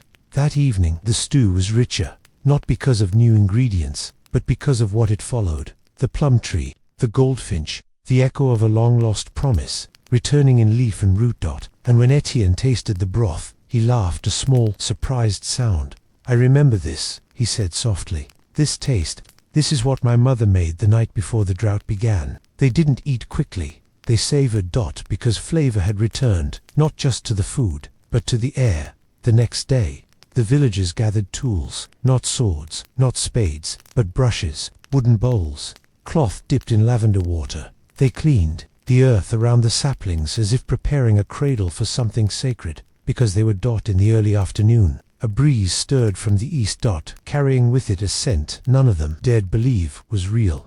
Apples. Etienne followed the wind past the cracked stone, beyond the barley line, into a patch of earth long considered barren. There, nestled among dry nettles and forgotten roots, stood a tree. Old, crooked, but green. Green in a way that made the heart ache, and at its center, one apple, crimson and small, hanging like a forgotten jewel in a crown made of time. He didn't pluck it. Instead, he knelt, touched the bark, and whispered. You waited. The traveler joined him moments later, said nothing, just removed his hat, placed it over his chest, and breathed in the scent. They stood like that for minutes, possibly hours, until the sun lowered and the apple shone gold. By the time Etienne returned to the village, the sky had begun to blush with dusk. He carried no fruit, only a branch, twisted, leafy, marked by wind and patience. He planted it beside the plum, without ceremony, without words. But when he was done, everyone gathered around him in silence, and the wind, again, carried birdsong. That night, no one slept early. They sat around the fire, not for warmth, but because it felt like the place where the world was changing. The widow told stories, old ones, of fruit that glowed in moonlight, of herbs that hummed when touched, of orchards that healed the sorrow of long winters. And no one doubted her, because doubt had no place where miracles walked in bare feet and left green footprints. One of the children, a boy no older than 6, asked the question they had all been holding. Why now? The fire crackled. The traveler stirred. And the widow, after a long pause, said, because grief is a seed, too, and sometimes it blooms. The next morning it rained, not much, not a storm, just a whisper, a drizzle soft enough to kiss the shoulders, without soaking them. And in that drizzle, the barley sparkled. The cracked stone that once held a single candle was now rimmed with moss. Soft, velvet green, like the beginning of a robe for something divine. And between the moss, tiny stems, some barley, some wild mint, and one curious shoot that no one could name. Elise touched it. It shivered by week's end. The orchard had 5 plum trees, 2 apple, and a fig. No one had seen it grow. It was simply there.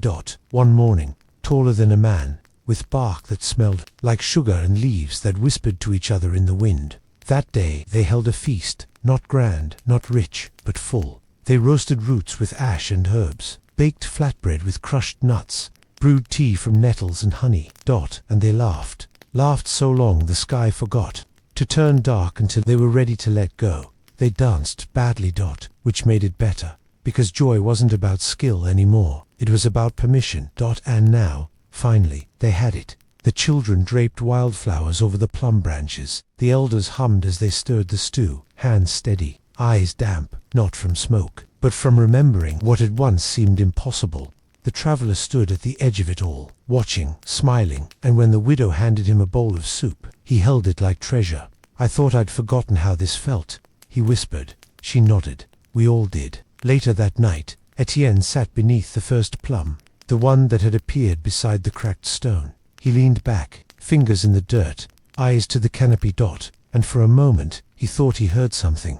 Not birds, not breeze, but heartbeat. Not his own, not another's. The orchards, slow, rhythmic, alive, as if the land itself was saying, "I remember you." And in that heartbeat, Etienne felt everything. The years of silence, the ache of famine, the prayers spoken to firelight, the empty bowls turned upside down as offering the single unripe plum, the green crack in the stone, the goldfinch. And he smiled, closed his eyes, and whispered back, "We remember." His head tilted against the rough bark of the plum tree. The stars above glittered faintly, their light barely touching the ground below. But the orchard glowed, not with fire, not with lanterns. But with a green luminescence that seemed to pulse, faint yet alive, like the light of fireflies woven into the veins of the leaves. He let his fingers trail into the soil, feeling its warmth, its hum, its quiet song.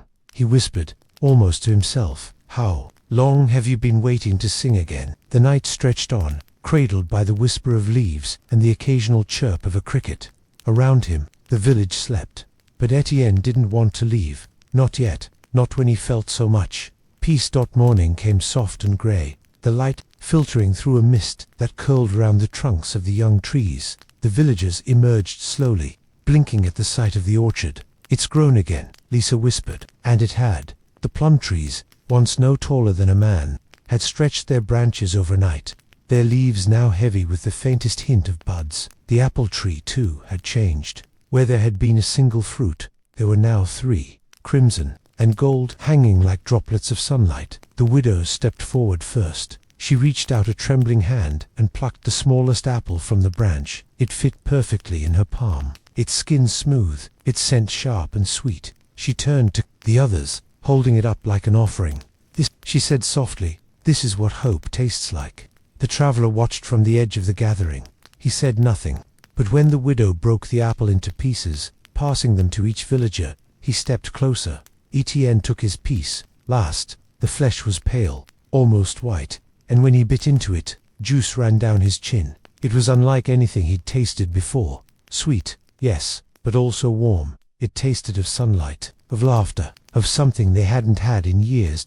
Abundance. The orchard seemed to have breathed around them, as if sharing their joy, as if feeding on it, and for the first time in a long time, the village was loud. Not with cries of hunger, but with laughter, conversation, and the rustle of leaves as children played beneath the trees. By mid-morning, the mist had lifted, revealing a sky so blue it felt like a gift. The travelers there were more now, drawn by the whispers of renewal, helped the villagers tend to the saplings. Some carried buckets of water from the well, others brought handfuls of ash and mulch. And all of them, in their own way, gave thanks. The orchard, it seemed, was listening. That afternoon, as the sun climbed higher, Etienne found himself near the barley fields. The cracked stone still stood there, its surface now carpeted with moss, but something else had changed. Beneath its shadow, where the earth had been bare, tiny shoots of barley had begun to sprout, green, tender, alive. He knelt, brushing his fingers over the shoots. "They're stronger than they look," a voice said behind him. He turned to see the traveler, his wide-brimmed hat tilted back, a soft smile on his face. "They always are," Etienne replied. The 2 men sat in silence for a while, watching the barley sway gently. "In the breeze, it's not just the orchard," Etienne said finally. "It's everything. The land, it's waking up." The traveler nodded, Grief takes its toll, but so does hope, and hope spreads.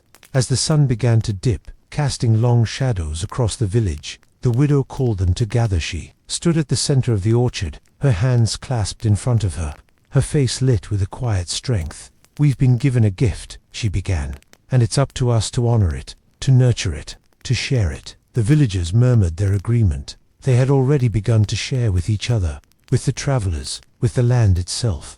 But the widow's words carried a weight that made them pause, because they knew, deep down, that this gift was more than just food. It was a second chance. That night, they worked together to build a fence around the orchard, not to keep others out, but to mark its boundaries, to protect it from the winds that still carried the whispers of drought. And when the fence was done, they placed small candles at each corner, lighting them one by one until the orchard glowed softly in the dark.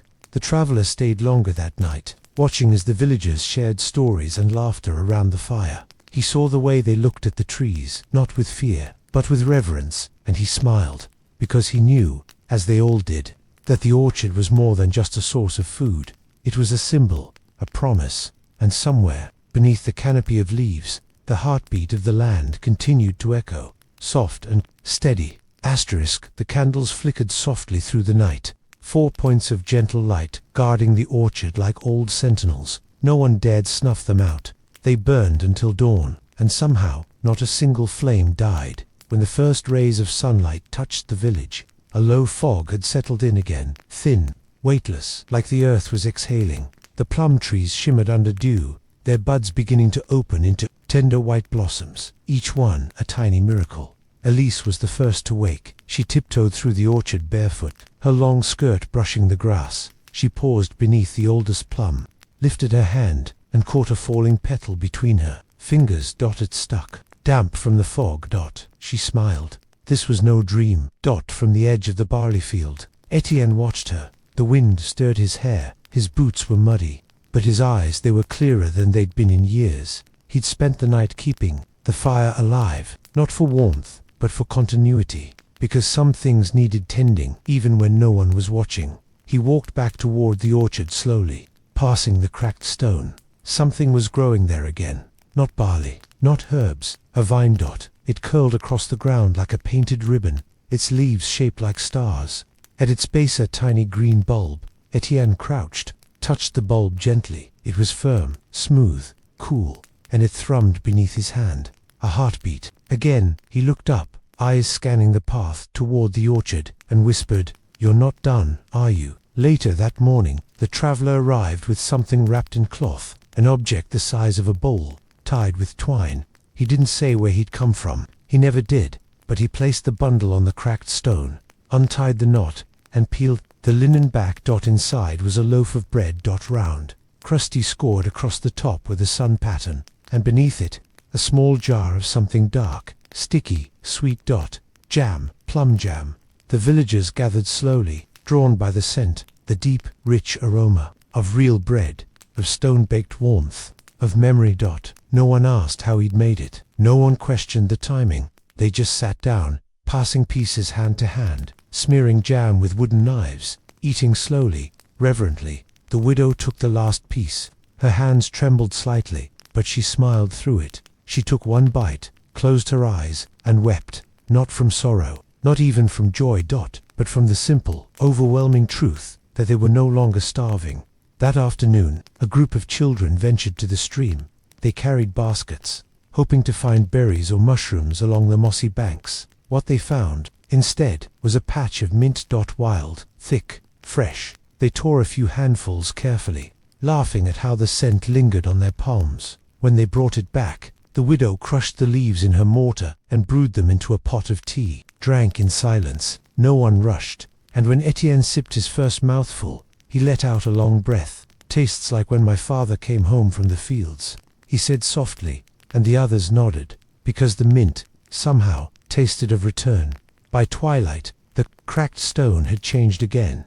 The moss now formed a perfect ring. Inside it, for new stalks, short, delicate, but unmistakable. Barley. No one touched them. They didn't have to. They simply let them be, let them grow. Because this wasn't just about harvesting anymore. It was about healing. The traveler stood beside the stream that night, watching the water move gently over smooth stones. The moonlight caught the surface, making it shimmer like glass. He reached into his pocket and pulled out a seed, dark oval, with a tiny crack down the middle. He held it between thumb and forefinger, closed his eyes, and whispered something only the stream could hear. Then, gently, he dropped the seed into the current. It floated, spun, vanished back in the village. The orchard was blooming, white blossoms on the plum trees, pale green fruit beginning to bud on the fig. And beneath the apple tree, tiny blue flowers. No one knew their name, but they left them alone, because anything that bloomed here was sacred now. The widow placed stones at the base of each tree, not heavy ones, but smooth river stones, etched with marks, a line, a circle, a curve. Each symbol told a story, not of names, but of memories. One stone bore a small spiral, the shape her mother traced on her back to lull her to sleep. Another had two lines crossing, the mark of the well rope that snapped the year the famine began. She placed it beneath. The fig, it belongs there, she said simply, and no one questioned her. The children began to leave trinkets, feathers, twine dolls, rings made from grass, small offerings, not to ask for more, but to say, thank you. That evening, it rained again, soft, steady, a blessing, not a storm, and as the water soaked the earth, the roots drank deeply. The trees stood tall, the barley curled upward, the cracked stone glistened. And beneath it all, the heartbeat still there, still strong, still promising, a soft patter that tapped gently on rooftops and danced in silver trails down the orchard leaves. It wasn't heavy, it didn't flood, it whispered, soothed, sank deep into the roots. Inside the widow's home, a pot hung above the hearth. Steam curled from its rim, carrying a scent that hadn't graced the village in years. Stew, real stew, not boiled bark, not roots, not bitter scraps, but a slow-cooked mixture of barley, early sprigs of wild greens, and a single precious piece of dried venison the traveler had gifted in quiet. The widow stirred slowly, her wooden spoon moving in long, lazy circles. She added a pinch of crushed mint and closed her eyes. The scent brought her back to her own mother's kitchen. Long before the drought, before the hunger, before the quiet, she could almost hear her mother humming. Outside, the orchard glistened. Rain pooled around the candles, but they still burned. Their flames danced with the drops, soft gold against silver water. Etienne stood beneath the apple tree, holding an oilskin sheet over his shoulders. He watched as the blossoms trembled in the breeze, then slowly began to fall. One by one, white petals rained to the earth like snowflakes, and in their place, tiny green apples, new, tender, real. Elise brought out 2 bowls of stew. She passed one to Etienne and sat beside him in the damp grass, uncaring of the cold. They ate slowly, the quiet between them comfortable. There's flavor in it, Etienne said, surprised. She smiled. Rain unlocks flavor. My grandmother used to say that. He chuckled. She sounds wise. She was a baker, but her hands always smelled like thyme. After dinner, the children gathered in the widow's home. She sat on the floor with her back against the wall, a spindle of yarn in her lap, and began to speak, not in sermons, not in warnings, but in recipes. She told them how to soak cracked barley overnight to make it softer for porridge, how to boil dandelion leaves 3 times to take the bitterness out, how to use plum skins to make dye, and wild onion roots too, seasoned broth. The children listened like she was reciting spells, which, in a way, she was, because in a world where hunger had ruled, recipes were magic. They turned little into enough. They turned survival into flavor. One of the children, a boy with wide eyes and muddy knees, asked, "Can we write them down so they don't disappear?" The widow paused, touched the worn satchel beside her, and pulled out a leather-bound book. It was old, pages water-stained, but blank. "This was my husband's. He was a scribe, before the famine. He never got to fill it." She opened it slowly. The spine creaked. "Let's fill it now." And so, by candlelight, they began to write. Not just measurements, not just steps, but stories, feelings, what the food meant, what it reminded them of. By midnight, they'd written 6 recipes, and beneath each one, a drawing, a plum branch, a barley stalk, a bowl steaming beside a fire. Elsewhere, the traveler sat beneath the vine. The bulb had doubled in size. its skin now striped with green and cream. He whispered to it, "Just soft words, nothing grand. You're doing well. Keep going. They need you." He tucked his cloak tighter and leaned against the cracked stone, watching the rain slide down his boots. In the morning, the orchard had changed again. The fig tree bore one ripe fruit.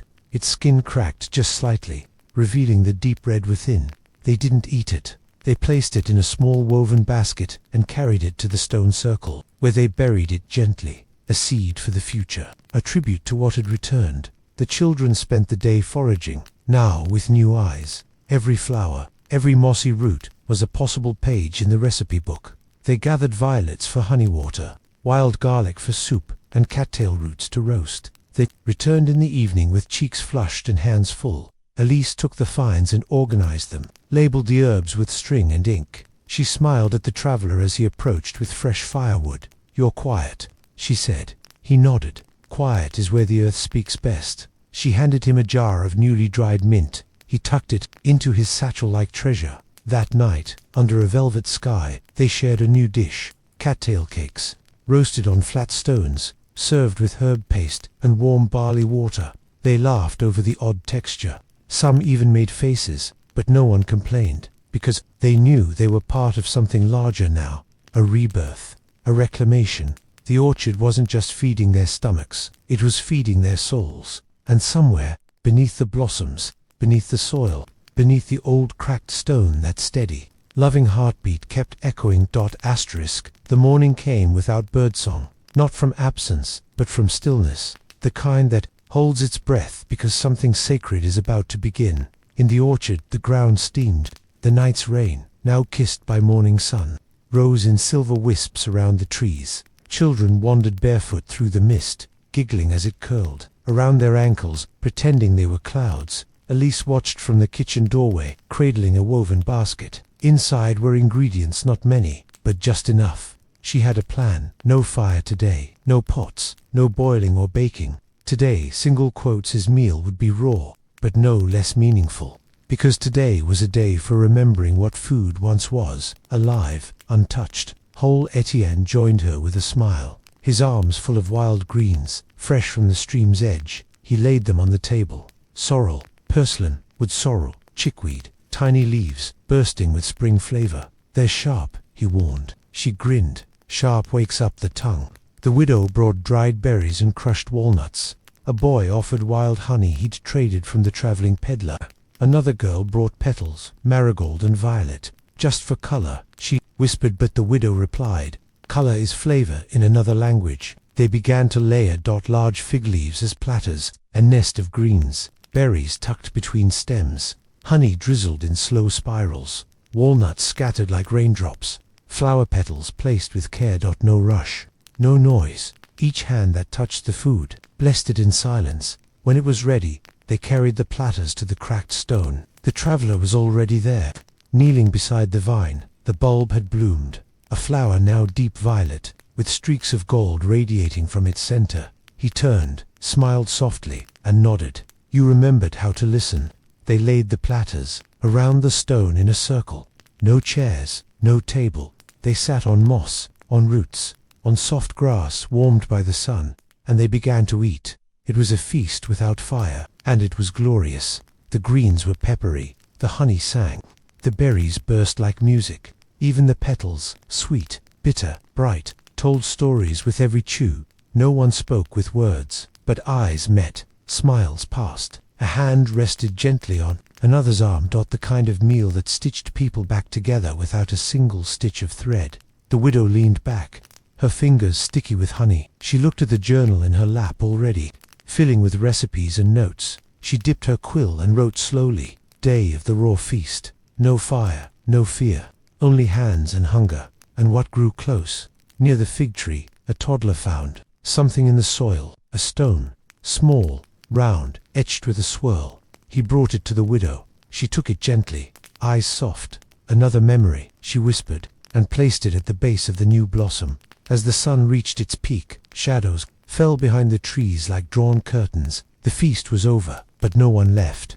They lay in the orchard, bellies full, hearts heavier with meaning than with food, and from the cracked stone, a sound, low, warm, like a hum, The earth was singing that night. The traveler sat alone beneath the stars. He looked up, traced constellations with his eyes, then reached into his satchel and pulled out a bundle, wrapped in linen. He unfolded it slowly. Inside, a loaf of bread made from the new barley, golden not yet for eating, but for planting. For the future. He walked to the orchard's edge, knelt near the cracked stone, and pressed the loaf gently into the soil, not as food, but as a promise. Then quietly he whispered, "Grow what they'll need, not just to survive, but to remember." In the morning, the bread was gone.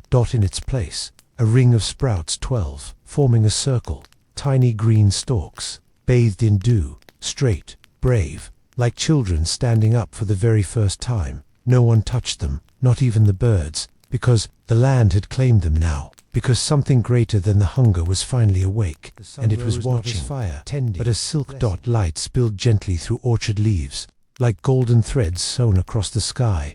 No birds yet, but the wind hummed a lullaby, and the earth answered. The 12 barley sprouts, young, dewy, sacred, stood like a ring of little guardians around the spot where the bread had disappeared. Not eaten, not stolen, transformed. They were a memory now, living, growing. Etienne knelt beside them. He didn't speak, didn't touch. He just stared, eyes wide with something too big for words. A kind of awe that only comes when the world starts to believe in itself again. Elise stood behind him, hands wrapped around a steaming cup of mint broth. "Did you plant them?" she whispered. "No," he said, still kneeling, "but I think I was meant to watch them rise." By noon, the ring had grown, half an inch taller. No one watered them. The land did that. A soft drizzle came and went, like a passing sigh. Clouds whispered encouragement. The cracked stone pulsed quietly beneath them. Back inside the widow's cottage, the recipe book had grown fatter. Aunt Marie, the potter's wife, added her favorite bread thickener recipe, ashroot mash, used during harsh winters. Boil mash, mix with coarse flour to stretch dough. A young boy wrote his first recipe, dandelion jam, bitter, but better with plum. One jar lasted 3 weeks. Even the traveler added a page written in tiny, perfect script. Vine broth for fevered children. 2 leaves, 1 cracked fig, stir under moonlight. Elise smiled as she read it. "These are spells," she said. The traveler nodded. "All food is spell work. We just forgot how to cast it." That evening, the village prepared a new kind of meal, a memory feast. Not for hunger, not for celebration, but for remembering. Each family was asked to bring something from before the drought, a flavor, a smell, a story, something nearly forgotten, something that still lived in their bones. Etienne brought his father's preserved garlic paste, just a spoonful, wrapped in wax. He said it once kept his whole house warm in winter. Elise brought dried orange peel from a pouch her mother stitched the night before she passed. A child brought a cracked jug once filled with berry cordial from a wedding no one remembered. The traveler brought nothing, but he offered a story. "Once, I drank milk so sweet it made the moon jealous. It came from a cow that ate wild thyme. The taste of it made men quiet." He smiled. "That silence was the most filling thing I've ever had." As they shared the memory meal, no one was full, but no one was empty, because the taste of memory didn't live in the stomach, it lived in the heart. Later that night, Elise went to check the sprouts, just to look. She brought no tools, no basket. Just curiosity. But what she found made her breath catch. There was a hole in the earth, right in the center of the barley ring, not dug by hands, not torn by claws. Soft, circular, clean. She knelt, brushed away the topsoil, and found it a round stone, carved with the same swirling symbol from the one the child had found. She picked it up. It was warm, almost pulsing, almost breathing. The traveler appeared behind her, quiet as the night. "It's the second," he said. 2 stones, there will be 10. 10, she asked. He nodded. "Each one teaches us something, and together they make the earth whole again." She stared at the spiral. "What does this one teach?" He smiled, sad and soft. "Patience, that even bread takes time to become life again."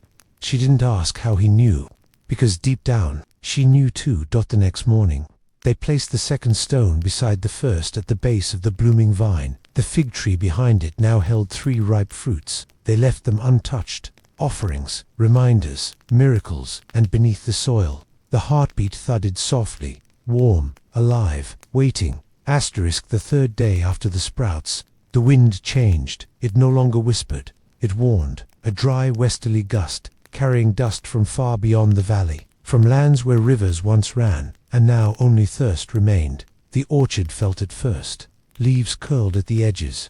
The fig blossoms closed tighter, as if protecting something unseen, and in the center of the barley ring, the ground grew warm, not from sun, but from below. Elise woke before dawn.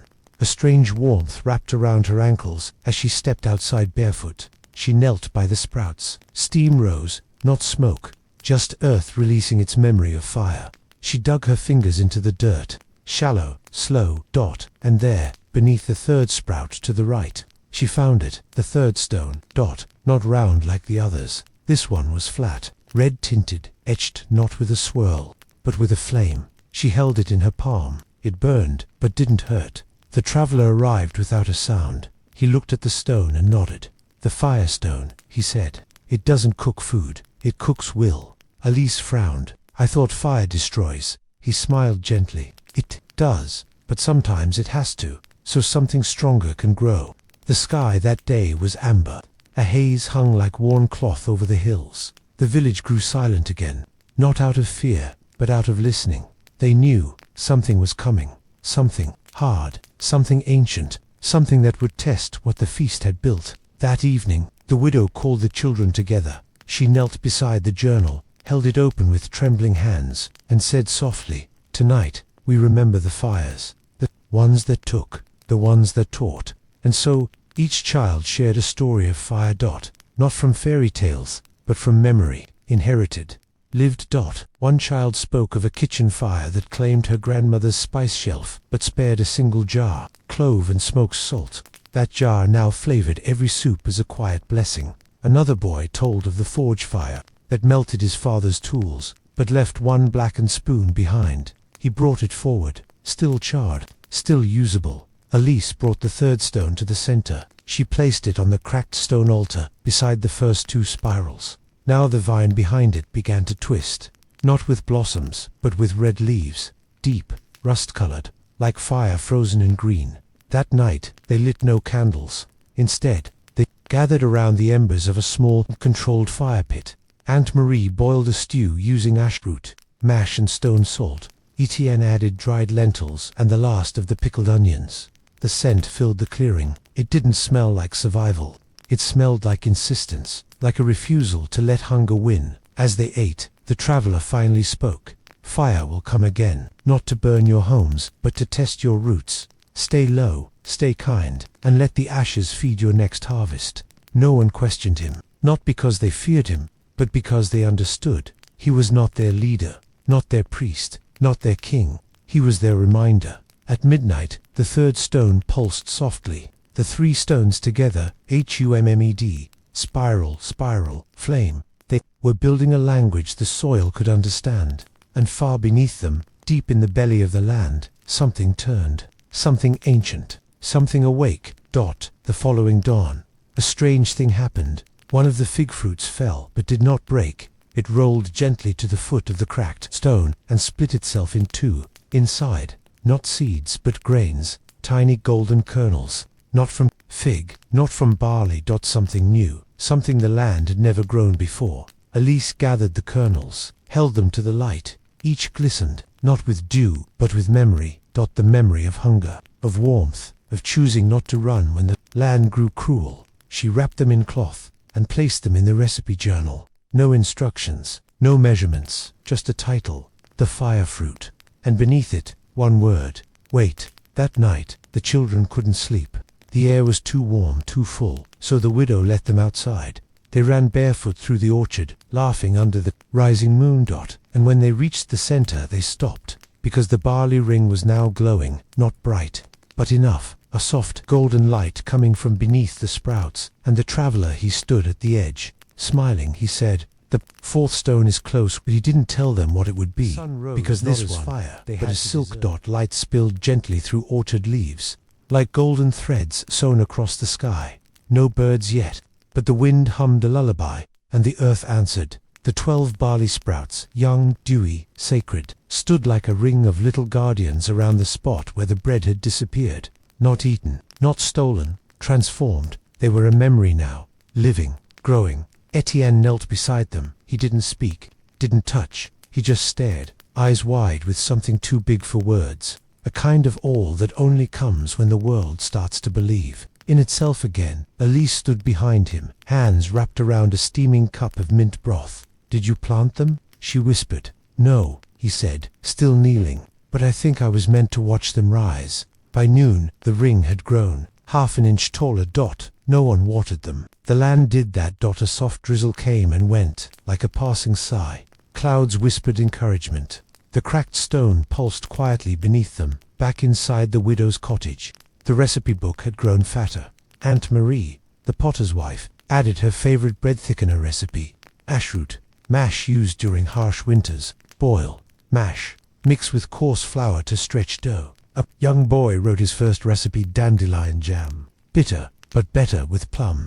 One jar lasted 3 weeks. Even the traveler added a page, written in tiny, perfect script. Vine broth for fevered children. 2 leaves. 1 cracked fig. Stir under moonlight.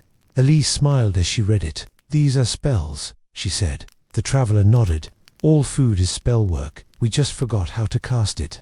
That evening, the village prepared a new kind of meal, a memory feast. Not for hunger, not for celebration, but for remembering.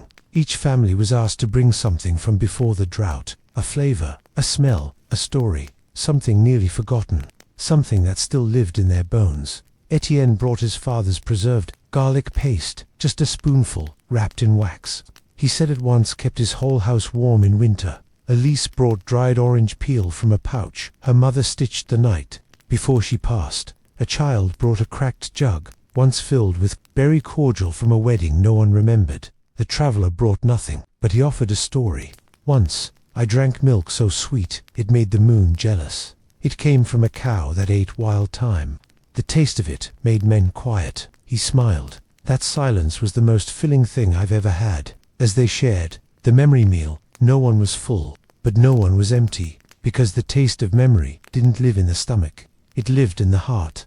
Later that night, Elise went to check the sprouts, just to look. She brought no tools, no basket, just curiosity, but what she found made her breath catch. There was a hole in the earth, right in the center of the barley ring, not dug by hands, not torn by claws. Soft, circular, clean. She knelt, brushed away the topsoil, and found it a round stone, carved with the same swirling symbol from the one the child had found. She picked it up. It was warm, almost pulsing, almost breathing. The traveler appeared behind her, quiet as the night. "It's the second," he said. 2 stones. There will be 10. 10, she asked. He nodded. "Each one teaches us something, and together they make the earth whole again." She stared at the spiral. "What does this one teach?" He smiled, sad and soft. "Patience. That even bread takes time to become life again." She didn't ask how he knew, because deep down, she knew too. The next morning, they placed the second stone beside the first at the base of the blooming vine. That the fig tree behind it now held 3 ripe fruits. They left them untouched. Offerings, reminders, miracles, and beneath the soil, the heartbeat thudded softly, warm, alive, waiting. The 3rd day after the sprouts, the wind changed it. No longer whispered, it warned. A dry westerly gust, carrying dust from far beyond the valley, from lands where rivers once ran, and now only thirst remained. The orchard felt it first. Leaves curled at the edges. The fig blossoms closed tighter, as if protecting something unseen. And in the center of the barley ring, the ground grew warm, not from sun, but from below. Elise woke before dawn. A strange warmth wrapped around her ankles as she stepped outside barefoot. She knelt by the sprouts. Steam rose, not smoke, just earth releasing its memory of fire. She dug her fingers into the dirt. Shallow, slow. And there, beneath the 3rd sprout to the right, she found it, the 3rd stone. Not round like the others. This one was flat, red-tinted, etched, not with a swirl, but with a flame. She held it in her palm. It burned, but didn't hurt. The traveler arrived without a sound. He looked at the stone and nodded. "The firestone," he said. "It doesn't cook food, it cooks will." Elise frowned. "I thought fire destroys." He smiled gently. "It does, but sometimes it has to, so something stronger can grow." The sky that day was amber, A haze hung like worn cloth over the hills. The village grew silent again, not out of fear, but out of listening. They knew something was coming, something hard, something ancient, something that would test what the feast had built. That evening, the widow called the children together. She knelt beside the journal, held it open with trembling hands, and said softly, "Tonight, we remember the fires, the ones that took, the ones that taught." And so, each child shared a story of fire. Not from fairy tales, but from memory, inherited, lived. One child spoke of a kitchen fire that claimed her grandmother's spice shelf, but spared a single jar, clove and smoked salt. That jar now flavored every soup as a quiet blessing. Another boy told of the forge fire that melted his father's tools, but left one blackened spoon behind. He brought it forward, still charred, still usable. Elise brought the third stone to the center. She placed it on the cracked stone altar beside the first two spirals. Now the vine behind it began to twist, not with blossoms but with red leaves, deep, rust-colored, like fire frozen in green. That night, they lit no candles. Instead, they gathered round the embers of a small, controlled fire pit. Aunt Marie boiled a stew using ashroot mash and stone salt. Etienne added dried lentils and the last of the pickled onions. The scent filled the clearing. It didn't smell like survival. It smelled like insistence, like a refusal to let hunger win. As they ate, the traveler finally spoke. "Fire will come again, not to burn your homes, but to test your roots. Stay low, stay kind, and let the ashes feed your next harvest." No one questioned him, not because they feared him, but because they understood. He was not their leader, not their priest, not their king. He was their reminder. At midnight, the third stone pulsed softly. The three stones together, HUMMED, spiral, spiral, flame. They were building a language the soil could understand. And far beneath them, deep in the belly of the land, something turned. Something ancient, something awake. The following dawn, a strange thing happened. One of the fig fruits fell, but did not break. It rolled gently to the foot of the cracked stone, and split itself in two. Inside, not seeds, but grains, tiny golden kernels, not from fig, not from barley. Something new, something the land had never grown before. Elise gathered the kernels, held them to the light. Each glistened, not with dew, but with memory. The memory of hunger, of warmth, of choosing not to run when the land grew cruel. She wrapped them in cloth and placed them in the recipe journal. No instructions, no measurements, just the title, the fire fruit, and beneath it one word, wait. That night the children couldn't sleep. The air was too warm, too full, so the widow let them outside. They ran barefoot through the orchard, laughing under the rising moon. And when they reached the center they stopped, because the barley ring was now glowing, not bright, but enough. A soft golden light coming from beneath the sprouts. And the traveler, he stood at the edge, smiling. He said, "The fourth stone is close," but he didn't tell them what it would be.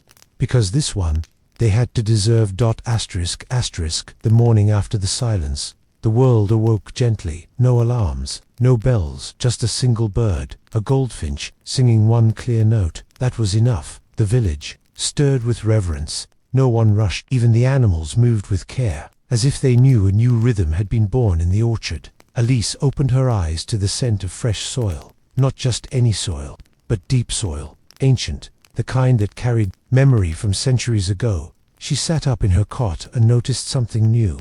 Her feet were dusty, but she hadn't left her room. She rose and followed the smell, and the feeling like something calling her name without sound. At the edge of the orchard, a single path had formed overnight, thin, winding, as if drawn by the finger of a dream. Barley ring was still glowing. The four stones pulsed faintly, but now, beside the ring, a single shoot had pushed through the grass. Not barley, not fig, something different. Elise knelt. The shoot had no leaves, just a tiny red sprout with golden veins running down its stem. She touched it. It was warm. Etienne approached, eyes wide. He held a bowl. Inside a mixture of crushed fennel root, dry wheat bran, and powdered apple skin. "What is this?" Elise asked. He smiled. "It came to me in a dream, a memory from my grandfather." He poured water into the mix, and as it soaked, the scent rose like incense, earthy, familiar, the smell of something buried and found again. Aunt Marie called it once by its forgotten name, made not to impress, but to endure. It was cooked over low heat, flattened into round patties, and laid on stone to harden the taste.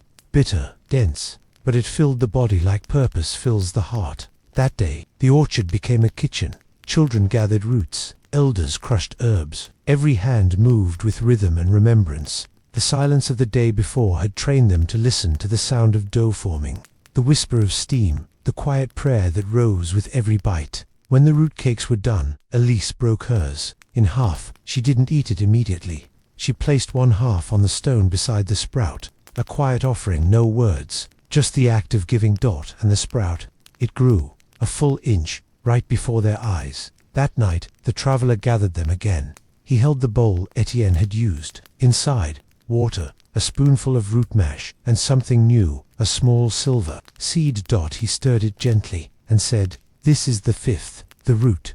It does not bloom, it does not boast, but it remembers." Elise held the fifth stone in her hands. Unearthed from the shadow of the red-veined sprout, it was dark, rough-edged, and shaped like a crescent moon, etched with roots twisting downward, like they were reaching for something long lost. She held it close to her heart, and for the first time, she heard not a hum, not a whisper, but a heartbeat, not her own. The land's. In the recipe journal, she added a new entry: root cake, of the fifth stone ingredients, memory, patience, heat from below, and the wisdom to know when to chew slowly. That night, the children gathered around the cracked stone. The 5 stones now formed a ring, spiral, flame, cup, root, and still, one place left empty. Etienne pointed. 6. There must be a 6th. The traveler nodded once. The final one does not come from the ground. It comes from the choice you make when the ground gives nothing. Elise looked out over the orchard, so full, so giving, and yet, beneath its beauty was the memory of every drought that came before. She understood. The final stone wasn't a reward, it was a question, and they would answer it. When the orchard stopped singing that night, the fig tree shed a single leaf, just one, and it landed on the empty place in the circle. The wind didn't move it. The moonlight held it still, as if saying, arrived without fanfare. No rain, no wind, no omens. Just light, soft pale light spilling over the hills like a slow breath. The orchard shimmered gently, not from dew but from memory. Something had settled in the soil overnight. Not weight, not roots. But truth. Elise sat cross-legged by the stones, watching the 6th place, the one now marked by a simple fig leaf. No stone had appeared, no sprout had risen. Only the leaf remained, utterly still, as if waiting for someone to understand. She whispered, almost to herself, "What feeds us when nothing else can?" The traveler stood behind her. His voice was softer than ever. "Now, you asked the right question." She turned to face him. "Is this the 6th stone?" He shook his head. "No stone this time. This one, you must make." And then, he handed her something strange, a flat piece of clay, dried under sun, smoothed by hand. Nothing on it, no mark, no symbol. "Shape your hunger," he said. "Not the kind that asks for bread, the kind that stays even after you eat." That evening, Elise brought the whole village to the orchard. In silence, she placed the clay slab in the empty space. She knelt beside it, closed her eyes, and placed her palm on top. What followed was not magic, not miracle, but a confession. She remembered her mother's voice telling stories in the dark, how it felt when those stories stopped. She remembered her brother's empty chair the morning after fever took him. She remembered standing in line during the last flour ration, only to be told the sack was empty. And deeper still, she remembered the hunger that crept into her bones even after she had eaten, the kind that no stew could touch, the ache for safety, the craving for kindness, the famine of meaning. Her fingers pressed harder, and the clay cracked, split into 6 jagged pieces, one for each stone, each truth. The villagers stepped forward, one by one. Each brought something small, a button from a dead child's coat, a dried flower from a wedding that never came, a bit of ash from last year's fire, a shred of parchment with a poem, a broken spoon, and they placed them inside the crack like offerings to a silent god. Together, they pressed the clay shut again. It was uneven, messy, still broken, but now, whole in a new way, not perfect, but complete. The final stone was not a stone at all, it was a wound healed together. That night, they made a stew with everything they had left: wilted greens, a single turnip, barley, half a fig, and something new called hope. It boiled slowly, and when it was ready, Elise served each bowl with a single word, enough. The sixth recipe in her journal read, "The empty bowl stew feed its sorrow, stir with memory, season with forgiveness, serve two strangers and let it spill." Beneath it she wrote, "This is not the end. It is the beginning of the next famine, but this time we will know what to do." The next morning, the stones were gone, not vanished, not stolen, just absorbed into the land. The sprouts had become full barley heads. The fig tree bore 13 golden figs. The silent pool had dried, but the earth beneath it was rich, dark, alive, and the red-veined sprout. It had become a vine, twisting skyward, curling around the fig tree, as if reminding it that we all grow better when we are held. The traveler walked to the edge of the orchard. He did not say goodbye. He did not look back, because the story was no longer his to tell. It belonged to the ones who stayed, to the hungry, to the healed, to the next storm, and the ones after. In the quiet that followed, Elise added one last thing to the journal. Not a recipe, not a drawing, just 5 words. "Remember this when it rains." And then she closed the book and walked inside to make breakfast. For everyone, the orchard no longer whispered, it breathed.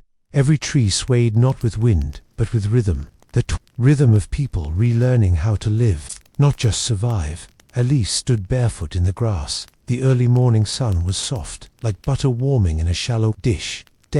She traced her fingers along the vines that curled around the fig tree. The red-veined sprout had bloomed into tiny yellow flowers. They didn't smell sweet. They smelled real, like soil, like truth. And beneath them, new fruit, small, odd-shaped, but very much alive. Aunt Marie was the first to call it a feast day. "If we don't name it, it will pass us by." So they named it the Day After Hunger. Not a celebration, not a holiday, a marker, so no one would forget what it cost to eat again. Preparations began at dawn. But this time, not just stew, not just root cake. They foraged for color, petals, berries, mint. Atn found an abandoned jar of honey in the old woodshed, still sealed, still golden. He held it up like treasure, and the entire village applauded. They baked flatbread with crushed fennel seeds, thin as bark, soft as clouds. Elise dusted the tops with crushed fig leaf. For remembrance, they folded the bread into spirals like the first stone, the spiral of beginning. No one asked for meat, not because they lacked it, but because that kind of hunger had passed. They filled their bellies with meaning instead. At the center of the orchard, a long table was laid, wooden planks across barrels, covered in linen, dyed with ash and rosewater. The sun hung low, watching. The wind paused, listening. And the village sat, not in rows, not by rank, but together. Each dish was offered by hand. No one reached, no one took more than one bite before passing it forward. It was not a feast of fullness, it was a feast of sharing. And when Elise stood to speak, she said, "Only one thing. We ate the stones, we drank the sky, we buried our hunger in each other's hands." Then came the final dish, a single bowl, passed one person to the next, inside a clear broth, simple, quiet. When it reached Aunt Marie, she held it close. "This tastes like a beginning," and sipped and smiled. With tears. The children danced after that, slow at first, shy, until one boy tripped, spilled a spoon of berries on his shirt, and laughed loud enough to wake the clouds. Then everyone joined. No drums, no flutes, just the sound of feet on soil, and the hum of people finally remembering how joy moves. That night, as stars thickened above, Elise wrote in the recipe journal, "Feast of the day after hunger ingredients, sun-warmed air wild, mint, one honey jar found with grace, laughter from stained shirts, silence before soup, and a seat for everyone." After the feast, some villagers asked what came next. Would they plant again? Would they write more recipes? Would they keep the stones? Elise only smiled. "Let's see what grows when we don't chase it." The next morning, they awoke to birdsong from a bird no one recognized. Feathers like silver, song like water on glass. It perched on the fig tree and dropped something strange. A seed, black, glossy, marked with a spiral. The children asked, "What is it?" Elise answered, "Not food, a story." And they buried it, not spot, beneath the fig tree. No ceremony, no prayer, just warm earth, cool fingers, and a silence that said, "We trust you." The seed was black and glossy, marked with a spiral so fine it shimmered when the sun leaned in. No one knew what it would become. Not even Elise. Especially not Elise. The days grew longer, and brighter, and quieter. There was no more rush to survive. No urgent hunger. Just the gentle rhythm of ordinary life returning. But something had changed. Something in the way they moved, the way they cooked, the way they touched flour, as though it held stories inside its dust. Aunt Marie began teaching the children how to listen to ingredients. Not just taste, but listen. She placed dried herbs on a warm rock, covered them with a cloth, and waited. And the children leaned in, eyes closed, until one whispered, "I can hear it. It's like remembering." Elise spent her mornings in the barley rows. They had grown tall again, not like before, better, stronger. Each stalk bore 2 heads instead of 1. Twins, she whispered to them as she worked. Not spells, not instructions, just thanks, and, in return, they rustled when she passed as if to say, "We heard you." One day, Etienne brought her a cup with a strange drink. It was smoky, sour, alive. "It's barley water, but aged underground," he said, nervous. She sipped, paused, and smiled. "It tastes like what we almost lost." They wrote down the recipe in the same journal, on a page after the feast, but this time they added a footnote. "Only brew this after morning." Weeks passed, then a month, then 2. The seed remained buried. No sprout, no sign, but no one dug it up. No one doubted they had learned what patience really meant. Then one evening, as dusk painted the orchard with gold and indigo, the wind shifted, cooler, sharper, carrying something old. Elise stepped outside and saw it, a crack in the earth, just beneath the fig tree, but not a crack of drought. This was different. This was a door. And from it, a single shoot emerged. Not green, not red, silver, thin as a thread, curved like a question. It shimmered in moonlight, and made no sound, but everyone came. Every single villager stood barefoot around the fig tree, and watched as the silver shoot rose an inch, then 2, then stopped, just enough to let them believe again. The traveler returned the very next day. No one had sent for him. He simply arrived, with dust on his coat, and a sprig of something unknown tucked behind his ear. He didn't speak, not at first. He placed his palm above the silver shoot, eyes closed, and whispered, "The hunger has become a memory strong enough to grow fruit." That night, they did not feast. They fasted by choice, not as sacrifice, but as space. They filled their bowls with air, and placed them in front of them, and imagined the food. Warm figs, barley cakes, steamed roots, honeyed mint, and forgiveness. It was Lisa who said, "Tonight we eat what we remember," and somehow that was enough. They left full, not with food, but with story. In the journal, they didn't write a recipe, just this: "What we didn't eat made us." The silver sprout curled further the next morning, not taller but deeper. Its roots were visible above the earth, twisting, like fingers, reaching for something they already held. Etienne placed a stone nearby, not from the 6, a new one, smooth, round, etched with a spiral from a child's finger. He said only, in case it forgets where it began. They named the sprout the Remembering Vine, not because it told stories, but because it made people ask what that depended on the day, the sky, the dream. Some days it made them ask, what if we'd never survived? Other days, what if hunger was a teacher, not a punishment? And on the quietest days, how do we feed those who come next? That question stayed, long after the hunger left, long after the stones faded, long after Elise stopped writing. It stayed in the taste of barley, in the hum of empty bowls, in the roots of the vine that refused to grow tall because it wanted to grow deep. The sun began to linger longer now. Days folded gently into one another, not rushed, not harsh, just enough. The orchard wore its green like a memory, not the sharp green of spring, but the softened green of something earned. The children had taken over the journal. Elise watched them with a smile that didn't need words. They didn't use ink. They wrote in charcoal, with fingers blackened and hearts wide open. Their recipes made no sense. Not to grown-ups cloud pie ingredients. 3 spoonfuls of wind, 1 blink at the moon, stirred with laughter from the deepest belly, invisible. Porridge had 1 full memory of being safe, 1 small tear. Let it simmer in silence until it sings. They wrote these with serious faces, not as jokes, as rituals, because they had learned, perhaps better than anyone, that not all hunger came from the stomach. Aunt Marie called them foolish at first. Where is the barley? Where are the roots, the bones, the broth? But Etienne smiled and said softly, they're writing what we were too afraid to. One evening, they invited the elders to a dinner made of nothing, no stew, no bread, no fire. Just stories. Each child brought a dish, not on plates, but in words. One recited the time he had found a fig and shared it, even though he hadn't eaten for days. Another described a soup she once imagined to fall asleep during the worst of the drought. A third simply said, my favorite meal was the day everyone stopped yelling. No one left hungry. Elise added a page that night. After the children went to sleep, she titled it, Recipes Never Written, and beneath, just this, one fig, split 6 ways, still enough. Days passed like pages.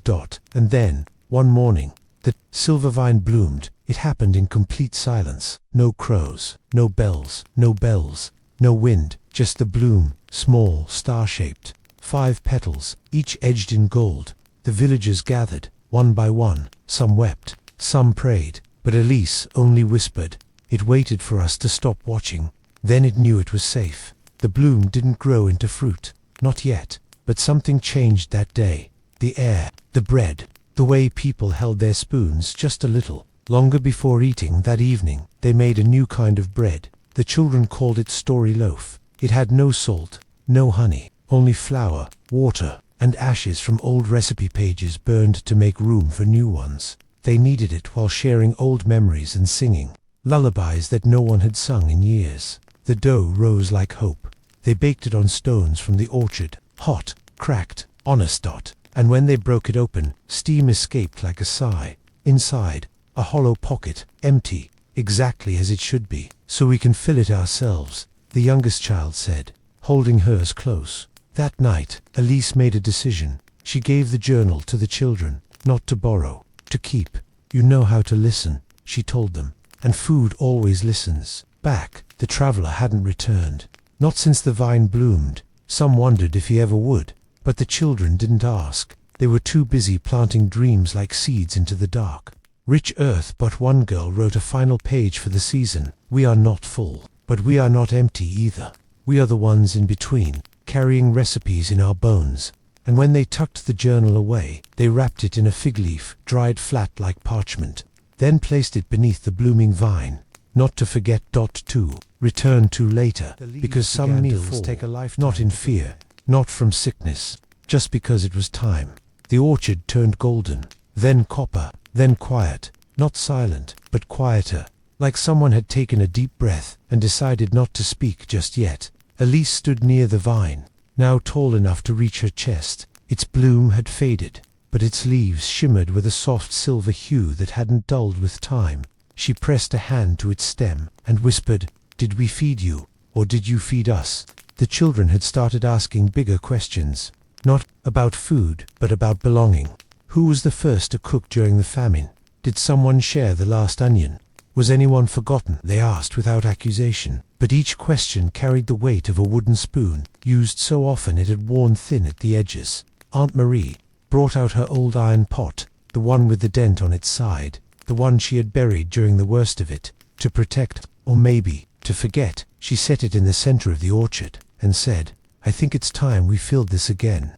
They didn't fill it with stew, not this time. Instead, they brought objects, little things, a dried fig leaf, a chipped bowl, a stone from the first spiral, the handle of a ladle. Burned at one end, a page torn from the children's journal, marked only with a hand print, was placed inside with reverence. No words, no explanations, only knowing. Elise added the last spoon. It was bent, dull, nearly broken, but it had fed 5 people during the deepest night. She placed it on top and stepped back. They lit a small fire beneath the pot, not enough to burn, just to warm. And they sat in a circle as the smoke curled upward, carrying memory like incense. The children closed their eyes. One began to hum. Another joined. Soon, a song formed, wordless, ancient, new all at once. The traveler did not return, but his coat did, left on a tree branch near the vine, dry, folded. Inside the pocket, a note. You don't need me now. You've become the recipe. Winter crept in softly. No storms, no frostbite, just cold that asked for blankets and stories. The villagers gathered nightly, not to eat, but to remember. They would pass the memory pot around the circle. Each person would hold it, close their eyes, and say something they once tasted and never forgot. Goat milk from the morning of the last snow. Thistle tea, bitter as truth. My mother's breath, after chewing fennel. Flatbread dipped in broth that didn't last long, but felt like it did. Each voice warmed the pot. Each memory fed the circle. On the coldest night of the year, the vine bore fruit. Just one, small, golden, shaped like a teardrop. No one picked it, they simply stared, until one of the children whispered, "That's not for us. That's for the ones who haven't come yet." And they left it. The next morning, the fruit was gone, but beneath the vine, a new spiral had formed. In the soil, not placed, grown, perfectly round, pressed into the earth like a memory that chose to stay. They stopped writing recipes after that, not because they were done, but because the hunger was no longer the center of the story now. It was the soil, the silence, the spoon, the bloom, the choice. The children still cooked, and laughed, and danced with berries in their pockets, but they knew now that what they made was more than food. It was a way to say, we lived, we changed, we remember.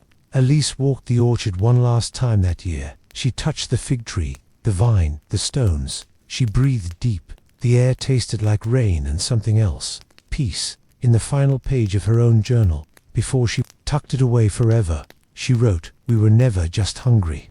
We were waiting to feed the part of us that doesn't die when the belly is full. And when snow came, it came gently, not to bury, but to cover, to soften, to hold everything still until it was time to begin again." The road stretched on, long and pale beneath the winter sky. The traveler's boots crunched softly over the frost-bitten soil. Not hurried, not lost, just walking. In his hand, a satchel, and inside, one piece of bread. He hadn't eaten it. Not yet. It was the same bread he had been given in the orchard months ago. Story loaf, the children had called it. Ash, flour, memory. He'd wrapped it in cloth, tied it with vine string, and carried it across villages, across borders, across dreams. He did not need it to survive. But still, he could not throw it away, because this bread was never meant to fill the stomach, it was meant to remind. He walked through places where famine still lingered, not in food, but in faces, where people ate but didn't taste. Where the silence at tables was too heavy to chew, he would sit, share stories, pull out his bread, and break a piece, but never eat, only offer. And somehow, people understood. One girl in a stone village took a piece and placed it in her mother's coat pocket, next to a keepsake spoon. For when she forgets, she whispered. Another man crumbled his bit into tea and watched it swell like a promise. "I've never had memory in my mouth before," he said. The traveler never told them where the bread came from, not with words, only with eyes, and quiet, and warmth. One evening he stopped beneath an archway of frozen vines. The cold was sharp, but not cruel. He lit a small fire, unwrapped the bread, and stared. It had hardened now, cracked slightly, but it still carried the scent of smoke and old songs. He took a bite, his first, and instantly, he was back in the orchard. The laughter, the circle, the steam rising from stones. But deeper still, he remembered the moment he chose to leave, not to escape, but because the story needed to walk. With the bread warming his belly, he reached into his coat, pulled out a folded page. Not parchment, not leaf, just a scrap torn from a village wall. A drawing, a spiral made by a child, drawn in soot. He smiled. Then, he added his own note beneath it. "I gave them a story. They made it a recipe. Now I carry both." As the fire faded, he closed his eyes and imagined the orchard under snow. The vines resting, the children dreaming. The pot cold, but not empty, just waiting. Somewhere in that silence, he whispered, "You are no longer starving, you are becoming." Then he stood, shouldered his satchel, and walked. Not away, not toward, just forward. With one last piece of bread in his hand, stone floor and no crumbled monastery. The cellar whispered, not loudly, not harshly, but deeply, like roots in the dark. The traveler descended, his lantern glowing softly against the damp walls. He wasn't sure what had led him here. A faint word in a dream, a path crossed with a stranger, or simply the pull of places long forgotten. In the cellar, the air was cool and heavy, not with mold or decay, but with waiting. He moved slowly, as if stepping into a cathedral of shadows. Then he saw them. Jars, rows upon rows of glass jars, lined neatly on wooden shelves, dust-covered, but unbroken. He held his lantern. Close, inside each jar, seeds dot tiny specks of life, encased in memory. Wheat, barley, beans, even rare herbs that he couldn't name.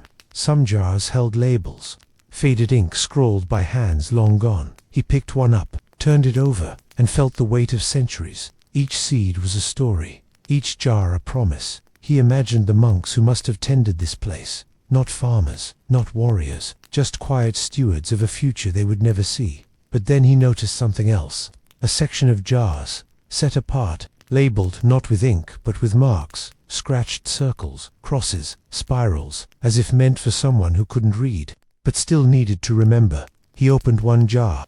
Inside, tiny acorns dot oak seeds, not food, not for the table, but for the forest. The traveler paused, then gently placed the jar back, feeling the weight shift in his hand. It wasn't just the seeds inside he was carrying now. It was the question, what do you leave when the drought is over? He sat down, cross-legged on the floor, set his lantern beside him. For a moment, he let the cellar breathe around him, the quiet hum of life, waiting in its slumber. And then, he began to count the jars, one by one, not for inventory, but for gratitude. Hours passed, or perhaps only moments. The traveler wasn't sure.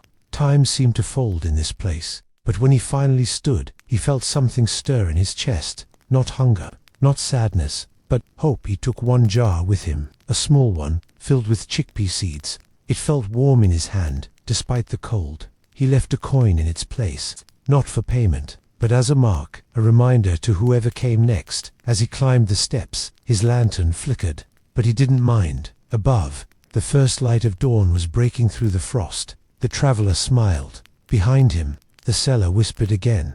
Not goodbye, not farewell, just the quiet hum of seeds waiting to be planted. Asterisk, the first full moon after the thaw rose like a silver bowl in the sky, and in the orchard, where frost had once clung like sorrow, there was now music, laughter, and something even rarer, emptiness, embraced. It was Alyssa's idea, not a harvest festival, for there was little to harvest, not a memorial, for too much had already been grieved, just a gathering, a night to sit together, bring nothing, and still be full. She called it the feast with no food, and the village agreed, with puzzled looks, but open hearts. The orchard floor had thawed enough to lay out woven blankets. People brought candles in clay bowls. They placed them gently on stumps, rocks, even spoons stuck in the soil. No tables, no platters, no stews, only presents. The children wore crowns made of braided straw, their fingers stained purple from early violets crushed in play. They ran between adults with arms stretched out like wings. One by one, people arrived carrying empty baskets, not because they forgot, but because they had remembered what it meant to bring space. Aunt Marie stood beside Elise. "And what exactly are we serving tonight?" she asked with a raised brow. Elise smiled. "Silence, memory, and stories that don't need seasoning." Marie blinked, then chuckled. "Finally, a feast I can't overcook." As twilight deepened, they lit the memory pot. No food inside, just a small fire and one bent spoon, still warm from all the hands that had passed it. And then they began. Not with prayers, but with stories. One by one, people stood and offered something they had once tasted during the drought, something that surprised them, or changed them, or comforted them when nothing else could. A boy, barely 9, told of roasted beet skins his grandmother had made crispy with ashes. "They tasted like fire," he said, "and I wasn't scared of it anymore." An old man shared the secret of pine needle broth. "It made my bones ache less," he whispered. Or maybe just reminded me they were still there. One mother spoke of dirt tea, not made from earth, but steeped in her own resilience. "It tasted like nothing, but it was mine." The traveler, now seated near the fire, offered no story, only a handful of chickpea seeds, held out in his palm, and a nod. Nothing more. But everyone felt the weight of that silence. Then, a girl asked the question no one had voiced. "What happens if there's another drought?" The orchard fell still. Even the fire paused.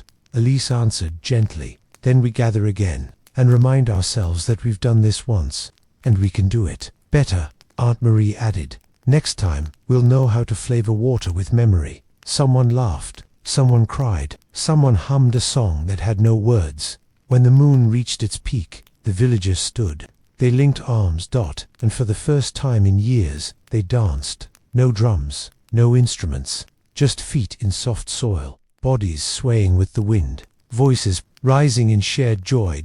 Not because the famine was forgotten, but because they were alive after it. And the children, they ran through the orchard, collecting invisible fruit, holding out imaginary pears and plums to the elders who pretended to bite and chew, and laugh, and heal.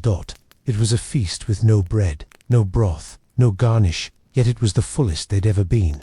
At the end, each person placed something symbolic into the memory pot. A braid of hair, a pebble warmed in their pocket, a drawing of a fig leaf, a whispered promise. The pot steamed without fire, as if it remembered everything too.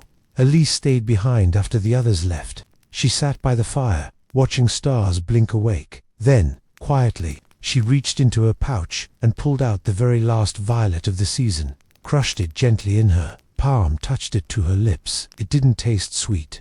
It didn't taste bitter. It tasted like peace. Morning came like breath, soft and golden, curling into the cracks of windows and around sleeping limbs, and in the orchard the frost was finally gone. Just faded, gone. Elise rose early, before the children stirred, before the crows began their quarrels, before the fire in the hearth remembered it was useful again. She dressed slowly, layer by layer, as if the weight of the fabric reminded her of every winter survived. Today was not a festival, not a memory. It was simply the day they would dig again. The traveler was already there, kneeling in the middle of the orchard, hands bare, palms open over the earth. He wasn't praying, but it looked like he could have been. Elise joined him, no words, only the scent of soil, damp, expectant, a sleeping thing about to stir. She picked up a stick, not a tool, not yet. And gently drew the first line. One soft stroke across the brown, a furrow, a beginning. They didn't plow it all in a day. No, they didn't rush. This wasn't about yield, or speed, or feeding mouths with numbers. This was ritual, recovery, RECONNECTION. As the sun climbed, others joined. A boy with a bent rake, a widow with her late husband's shovel, two sisters, one carrying a bucket, the other a fistful of borrowed seeds. No orders, no map, just rhythm, hands meeting earth, soil, breathing again, laughter coming slowly, like a shy guest who isn't sure they're welcome yet. The soil was kind, still quiet, still grieving perhaps, but kind. It did not resist. When seeds were placed, it held them. When water followed, it drank gently. And the people, they trusted it, even after all it had taken. Even after the empty seasons, they trusted. Again, by midday, a row of green hope had begun to stretch across the edge of the orchard. Not planted, just prepared. The furrows now waiting like open arms. Then came the woman from the eastern cottage. She walked carefully, clutching a bundle wrapped in linen. Inside, the last handful of lentils from her pantry. Not for eating, for returning. She knelt, unwrapped them slowly, and said nothing. But her tears fell into the holes where the lentils were placed, and the soil held them too. Later, someone brought a broken flute. They didn't play it, they just laid it between rows of peas. Someone else left a carved spoon in the ground, like a marker. As if to say, when you grow, I will be ready. Elise stood at the edge, hands dirtied, heart steady. She looked out at the orchard, half touched by tools, half still sleeping. It was perfect. A child approached, carrying a single dandelion. Can I plant this? He asked. She smiled. Yes, even weeds deserve to return. The day ended with silence, not exhaustion, but reverence. People walked home quietly, carrying empty baskets that somehow felt full. As night fell, the traveler remained. He lit a candle, placed it at the end of the first furrow, watched its flame dance alone in the darkness, and then he spoke softly to the soil. Thank you, filled with drama. No grand events, no sudden rain, no miracles from the sky, just waiting and waiting. When you've known hunger, feels like a kind of risk. Elise kept to a routine.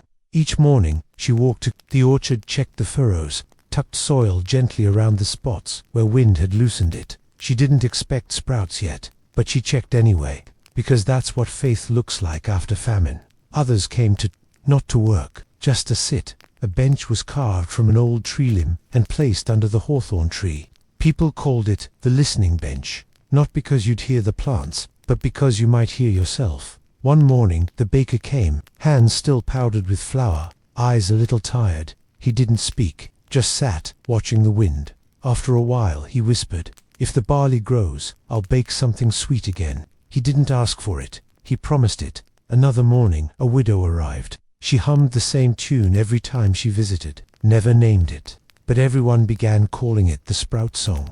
It had no words, only memory, and a little hope folded into each note. The traveler kept coming, always at dusk, sometimes just to stare, sometimes to trace patterns in the soil, with a twig, not lines but circles, loops, spirals. One day, a boy dug up a single beetle, held it in his palm, showed it to Elise. "He's alive," he said. She nodded. "That means the earth is too." The sky remained unsure. Clouds passed, but rarely dropped anything. The wind teased. The sun hovered between gentle and cruel. Still, they watered what they could. Not with buckets, but with care, with patience, with old stories, with a kind of nourishment that didn't come from wells. Then, one morning it happened. Not a field of green, not a miracle. Just a single curl, a leaf, no bigger than a thumbnail, pale, almost shy, but there, growing. Elise found it first, knelt down, stared. Tears welled before she even smiled. Others came running. Someone rang the old bell that hadn't been used in 2 winters. The children danced around the tiny sprout like it was a newborn prince. Aunt Marie leaned in, peered close. "It's a lentil," she said, and the woman who had planted them fell to her knees. She didn't cry. She just placed her hand gently over her heart, as if to say, "You're back." In the days that followed, more green pushed through. Timid, wobbly, determined, BHS, barley, even wild herbs that no one had planted but somehow had come anyway. They called those the volunteer plants, as if the earth, too, wanted to participate. Children made a game of naming the sprouts. Sir Pishut, Captain Barley, Lady Lentilia. They'd assigned personalities to each row and whispered to them before sleep. The orchard became a place of pilgrimage, not religious, but sacred, for those who had known emptiness. This little patch of green was enough, not to erase the past, but to rewrite what could follow. One evening, the traveler stood beside Elise. The orchard glowed in twilight gold. "Why do we plant again?" he asked. "After all, it's taken." She looked at him, because the hunger never truly ends, but neither does our love for feeding it. And as the stars began to shimmer, a soft wind passed through the orchard. The sprouts leaned, as if listening, as if responding, and Elise smiled. "They're not ours," she whispered. "They never were. We just remembered how to ask permission." It didn't happen all at once. Not like in stories, not like in dreams. The garden didn't erupt. It tiptoed, one leaf, then 2, a pod here, a stalk there, quietly, humbly. But when you've known drought, humble is enough to make you weep. By midsummer, the orchard had changed, no longer just a memory site, no longer only a patch of prayer. It had become a living table. Green vines wrapped around tree trunks, like thank you notes. Pea tendrils curled into spirals of joy. Lentil stalks nodded in the breeze like monks at prayer. Elise walked through it every morning with a cloth sack, but rarely filled it. She wasn't gathering. She was greeting, touching each row with her fingertips, noticing what was new, thanking what remained. Children harvested first. That had been the rule they made. Let the young hands pick the first foods, because they had suffered in silence, because they had asked for bread without knowing how to spell famine. One small girl found a full pot of peas, perfect plump, green like laughter. She gasped, held it high. "Look," she cried, "a family of round little babies." That day, the village feasted, not grand, not overdone, just one pot, slowly stirred. Every family contributed a handful of something: lentils, herbs, barley grains, wild onions, even a dandelion root washed carefully by a child. The fire was built at the orchard's edge. The old memory pot was cleaned and placed back on the stones. It hissed happily as the broth began to bubble. The smell was simple, earthy, real. Like stories boiled into soup. Aunt Marie brought out a wooden ladle she'd carved with her husband when they were young. "It's time she served again," she said softly. Each person received one ladle, little no more. But no one needed more, because this pot wasn't for fullness of stomach, it was for fullness of spirit. They sat in circles, bowls warm in their palms. Some closed their eyes before eating, some held hands, some looked up at the sky as if expecting something even better to fall. The traveller, quiet as always, sat beneath the hawthorn, his bowl untouched. Elise joined him. "You're not eating," he smiled. "Not yet. I like to. Listen to others chew first. It means the food is real." She laughed, gently elbowed him, and they sat like that, listening. The sound of slurps of satisfied sighs, of spoons tapping clay. A new song, a harvest lullaby. After the meal, children ran back to the garden to thank the plants. They whispered secrets to stalks of barley, sang to the peas, kissed the lentils good night. Someone brought out an old lute. Its strings had broken long ago, but they played it anyway, plucking rhythms on wood, humming between cracks. The sun dipped low. Lanterns were lit, not for necessity but for ritual, to mark a day when green had become gold, as stars appeared. The villagers began what they called the circle of tastes. Each person described the one thing they tasted that surprised them. A boy said, "The onion tasted like apology." A woman said, "The barley was soft, like forgiveness." A man whispered, "The lentils reminded me of my wife's laugh." I'd forgotten its texture. No one mocked, no one corrected, because in a time after hunger, taste becomes poetry, and every bite, a line of verse. Later that night, Elise visited the orchard alone. The memory pot had cooled. The fire had gone to sleep. She crouched beside a lentil sprout and touched it gently. "You came back," she whispered, "even when we doubted you." Then paused. "Maybe you believed in us more than we believed in you." The wind didn't answer, but a leaf fell, spiraled once, and landed on her shoulder. Only a few glittered above the orchard, as if the sky itself was holding back, carefully rationing beauty, the way people had once rationed bread. It was the kind of night that didn't press itself into your chest. It whispered instead. The soil was finally still. The sprouts had slept. The memory pot had cooled. But Elise hadn't. Something in her limbs told her that the story wasn't done. Not yet. She returned alone. A lantern in one hand, a soft cloth in the other, not for cleaning, for remembering. The orchard, even in silence, was alive. Moths flitted through pea vines. The leaves of the lentil patch rustled softly, as though breathing in a dream. She crouched again at the very furrow where the first green had come. She could still remember the exact shape of that first leaf, how it had curled toward the sunlight, a baby stretching for a mother's chest. She hadn't come to harvest, she had come to speak, but her mouth didn't open right away, because tonight words needed permission. Then, behind her footsteps, but not human, soft four-legged, rustle, a pause. The village cat, black, with one white paw. He padded up beside her and sat, staring at the same lentil plant she did. "I suppose you're a seed keeper too," Lisa murmured. He blinked slowly, as cats do when they agree with you. Long ago, before the drought, before even the war that came before it, there had been another woman, older than Elise ever got to be. They called her simply Mère du Grain, Mother of the Grain. She wasn't a priest, wasn't a noble, just a woman who walked the fields before planting season. No one knew where she came from, or who had taught her. But when she laid a seed into the earth, it grew. Always. Villagers whispered that she sang in the old tongue, the language the earth remembered, and that she never picked a plant without asking. Every year, before spring, she would choose a small group of children, not the cleverest, not the strongest, the quiet ones, the watchers. She'd take them deep into the forest, where wild wheat grew beneath tall pines. She'd kneel in silence, place a seed on her tongue, and let it melt. Taste first, grow second. That was her only rule. The children would learn, not just when to plant, but why. Not just what to water, but how to listen to roots before leaves. Then one year, she didn't come. The winter had been cruel, and when the first thaw arrived, no footsteps led down from the forest, only a trail of scattered rye, curving through snow like breadcrumbs in a fairy tale. People waited. Then panicked, then slowly forgot, not completely, but enough that her name became a tale told only at planting festivals, between mugs of warm cider.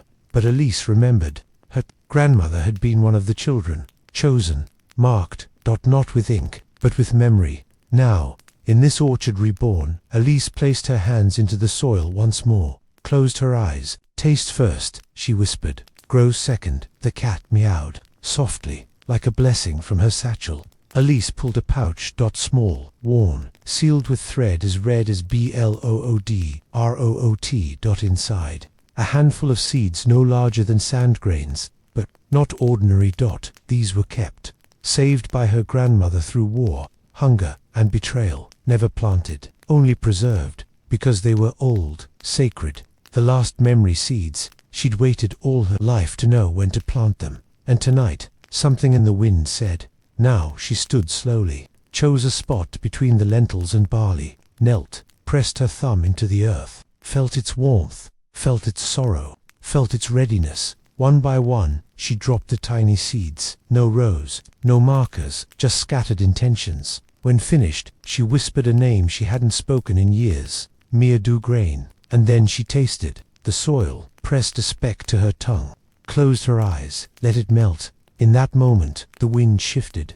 Not dramatically, not mythically, but enough. A hush fell across the orchard. Even the cats stopped moving. And then, in the darkest part of the orchard, a single blue flower bloomed. No one planted it, no one expected it, but there it was, wide open, midnight blue, with a center the color of ash. Elise smiled and wept, not from grief, not from joy, but from recognition. The earth had remembered. After all this time, it had not forgotten the woman who had once whispered into seed mouths. The flower remained, even at dawn, when dew turned every blade of grass into a crystal thread. The blue flower stood tall, unshaken, untouched by frost or foot.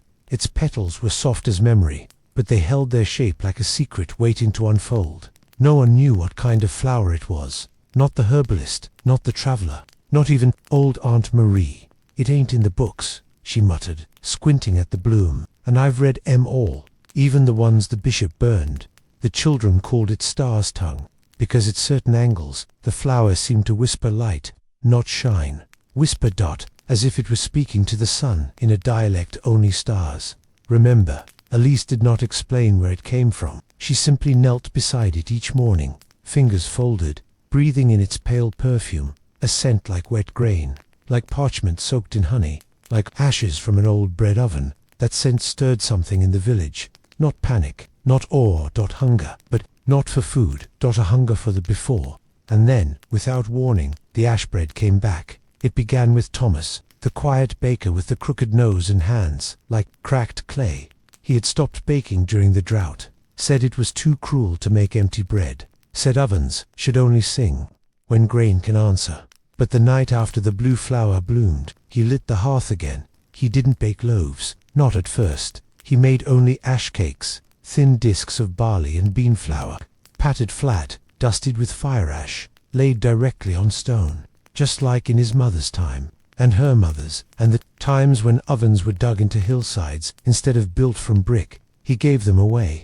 2 children, 2 wanderers. To Elise, they were dry, bitter, plain, but inside each bite was a map. Up way back, people began gathering near his oven, not to eat, to remember. Old recipes returned, not in ink, but in breath. You need a splash of nettle water, my nana swore. Buy it. My uncle folded dried mustard leaves into the center, like a surprise. We used to cut it with pine bark in famine years, and then something strange happened.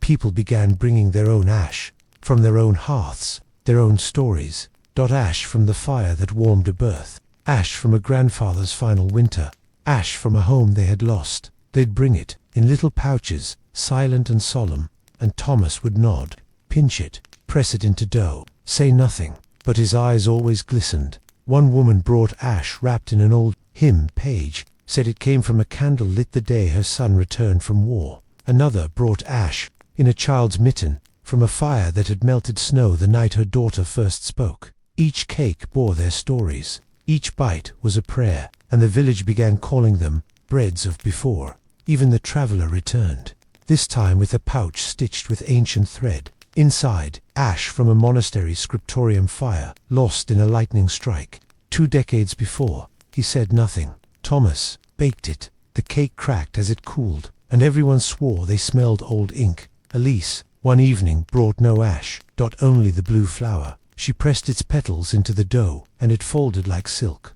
The cake came out lavender grey, with a center that glowed faintly when held to the firelight. No one spoke as they tasted it, they only closed their eyes. "It tastes," whispered Aunt Marie, "like something we never had, but always missed." That night, Elise dreamed of grain fields lit by moonlight, of hands pressing dough on stone, of a voice not hers whispering, "Memory doesn't die in fire, it rises in the smoke, and rests in the crust." In her dream, she broke the blue flour bread, and found inside it a seed. Tiny silver, pulsing when she woke. Her hands smelled of ash and lilac. The next morning the blue flower had vanished, not withered, not plucked, just gone. But in its place, a circle of tiny silver seedlings, as if the flower had whispered itself into the soil, and near the seedlings, half buried in the earth, was something she had never seen before. A small carved stone in the shape of a hand, the palm open, facing upward, empty, except for a word etched in letters no longer used, but which her heart still held, its quiet posture, palm open to the sky, as if awaiting something not yet given. The word taste, etched into it, shimmered faintly in the morning mist, as though the letters themselves breathed. Elise didn't move.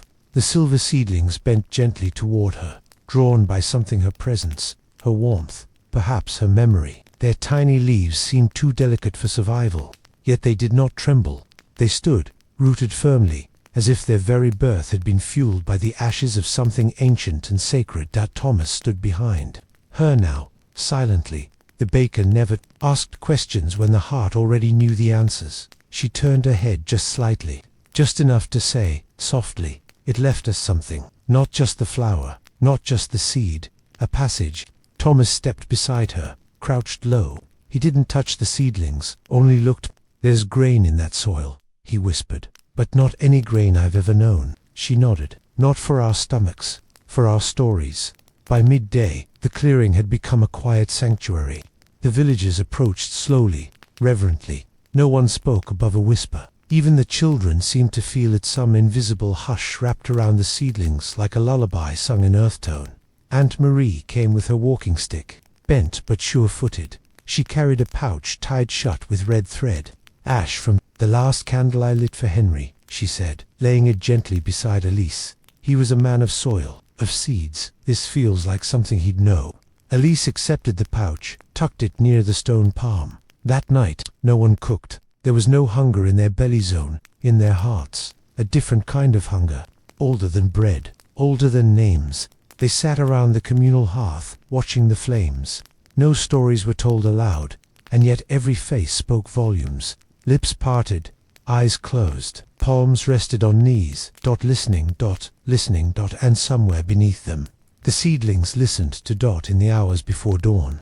Elise dreamt again, but this time it was not a voice that came to her. It was a sound, a rhythmic, deep hum, like a song played on the strings of the earth itself. She floated not through air, but through layers of soil. Past root and stone, through fossil and ember. Each layer whispered back parts of her life. A petal she once tucked behind her mother's ear. The bread her father burned one rainy spring. The first time she watched wheat sway. And beneath it all, the song kept playing. It had no words, yet she understood it. Everything you bury with love grows. She woke before the sun. The seedlings had doubled in number, not wildly, not chaotically, in a perfect circle. 12 now, like hours on a clock, or months in a farmer's prayer. Thomas was already waiting near the oven. He looked up as she approached and didn't ask, just handed her a wooden spoon. "Try mixing it today." She nodded, took the spoon, felt the ash between her fingers, poured in the flour, folded gently. When the dough formed, it was softer than usual, pale, but flecked with specks of lavender and something silvery. The moment she pressed her palms into it, a thrum went through her chest, as if the dough was echoing the hum from her dream. She shaped the first loaf with care, then another, then one more. They didn't rise the same way.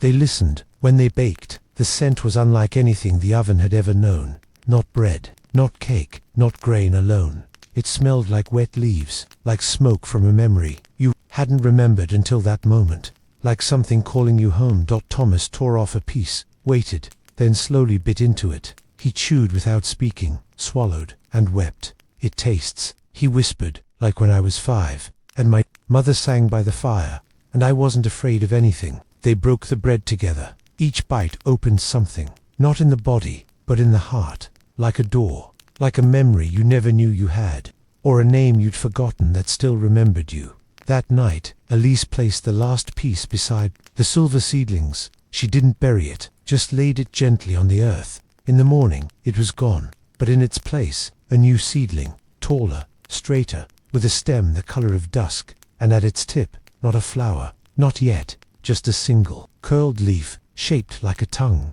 Asterisk, the morning air carried a stillness too, delicate to disturb. The new seedling stood at the center of the circle, slightly taller than the others, its dust-colored stem bowing gently in the soft wind.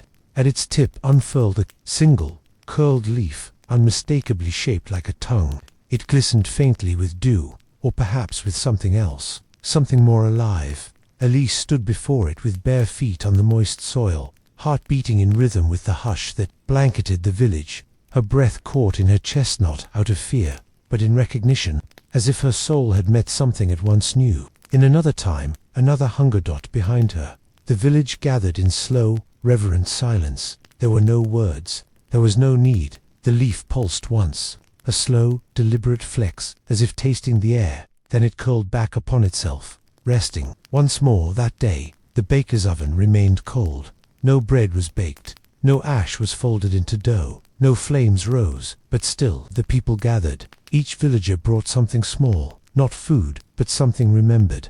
A smooth stone, found during a childhood summer, a string of dried thyme from a mother's window, a single braid of hair tied with red thread, a page torn from a prayer book, a scrap of cloth, once part of a baby's blanket, a carved wooden spoon. And Elise watched as, one by one, they laid these offerings beside the circle of silver seedlings. The earth did not swallow them. The wind did not carry them away. They simply remained honored, heard that evening.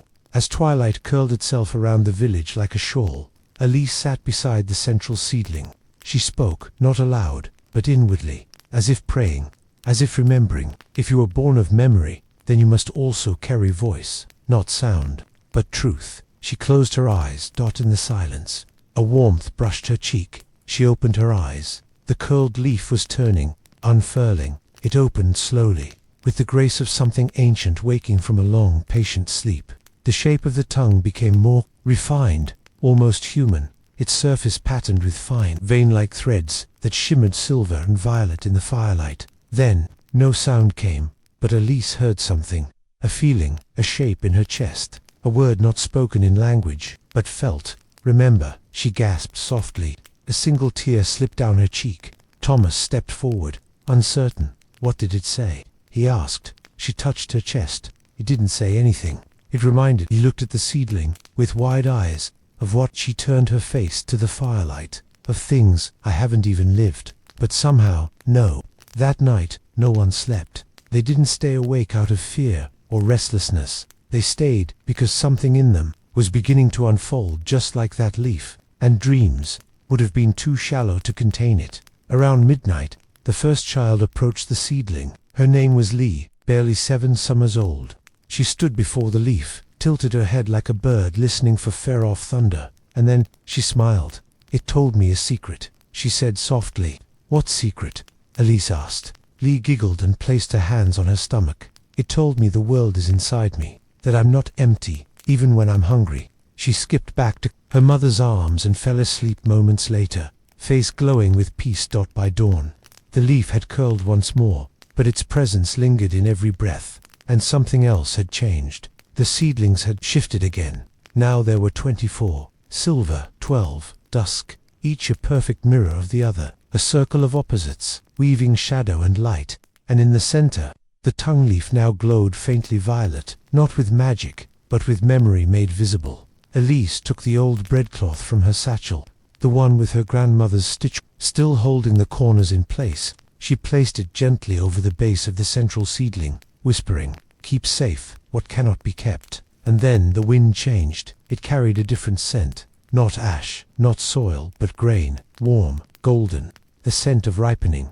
Every villager felt it. Their bellies growled softly, not from lack, but from readiness, as if the hunger had changed shape. and was now longing. The villagers looked to Elise. She didn't speak, she simply nodded. And so, for the first time in many moons, they baked. But not with flour alone, not with ash or herbs or petals. They baked with memory. Each person brought their offerings again, this time not for burial, but for kneading. They whispered stories into the dough as they folded it. They sang lullabies between scoops of water and salt. They named their griefs aloud, then folded them deep into the bread, sealing them in heat and hope. The fire blazed brighter than it ever had, and when they tasted the bread that night, they didn't cry, they laughed. They laughed like people who remembered what it meant to be whole, who tasted joy not as a reward, but as a birthright. They laughed until their cheeks ached, and their hearts softened, and the stars above seemed to twinkle in rhythm with their breath. And beneath the soil,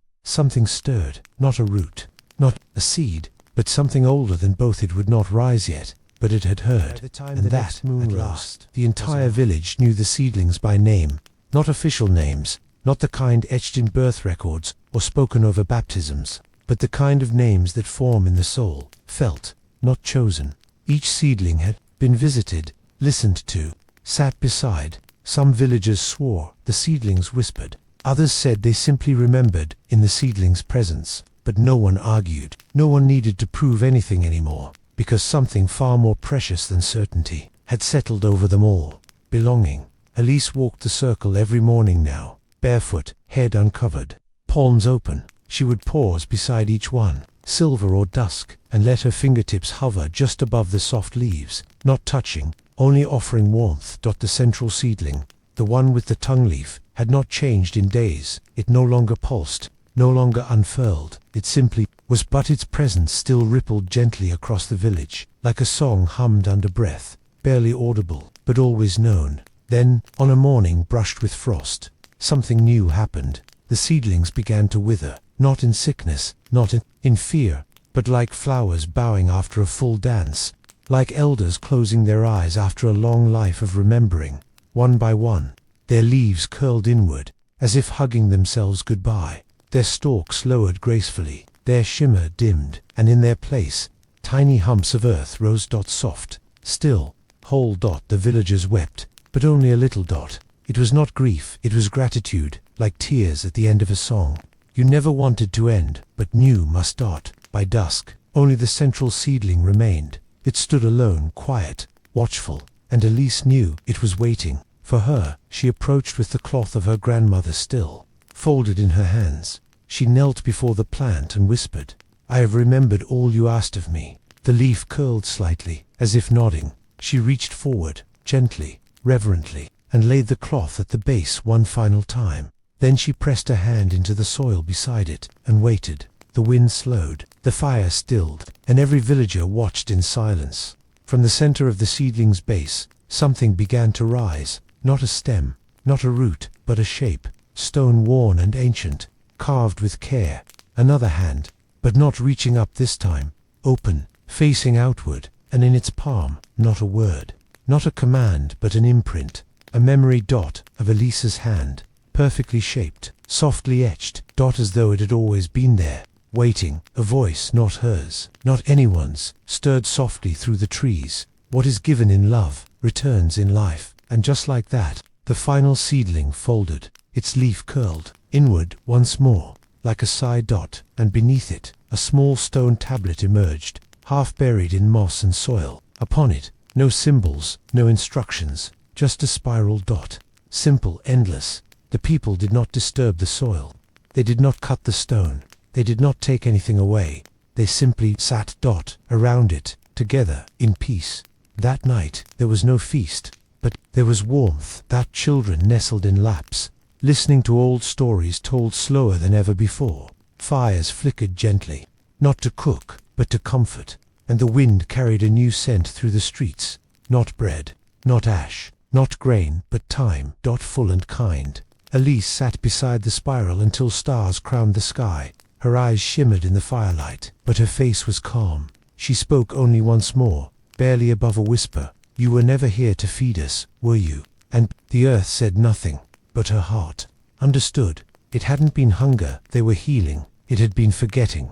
They had remembered who they were, where they came from, and that the truest kind of nourishment was never just about the body. In the weeks that followed, the spiral became part of the land. No fence was built around it. No shrine was needed. It became a place of quiet steps, of barefoot mornings, of candlelit evenings, of shared silence. Children grew up knowing it, not as a miracle, but as a promise, that in the soil beneath them lived all that came before, and all that would come again.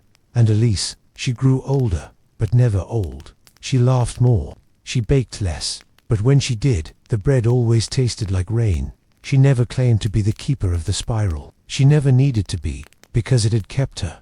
One late autumn, as the leaves turned to fire and the skies began to whisper frost, Elise walked to the spiral alone.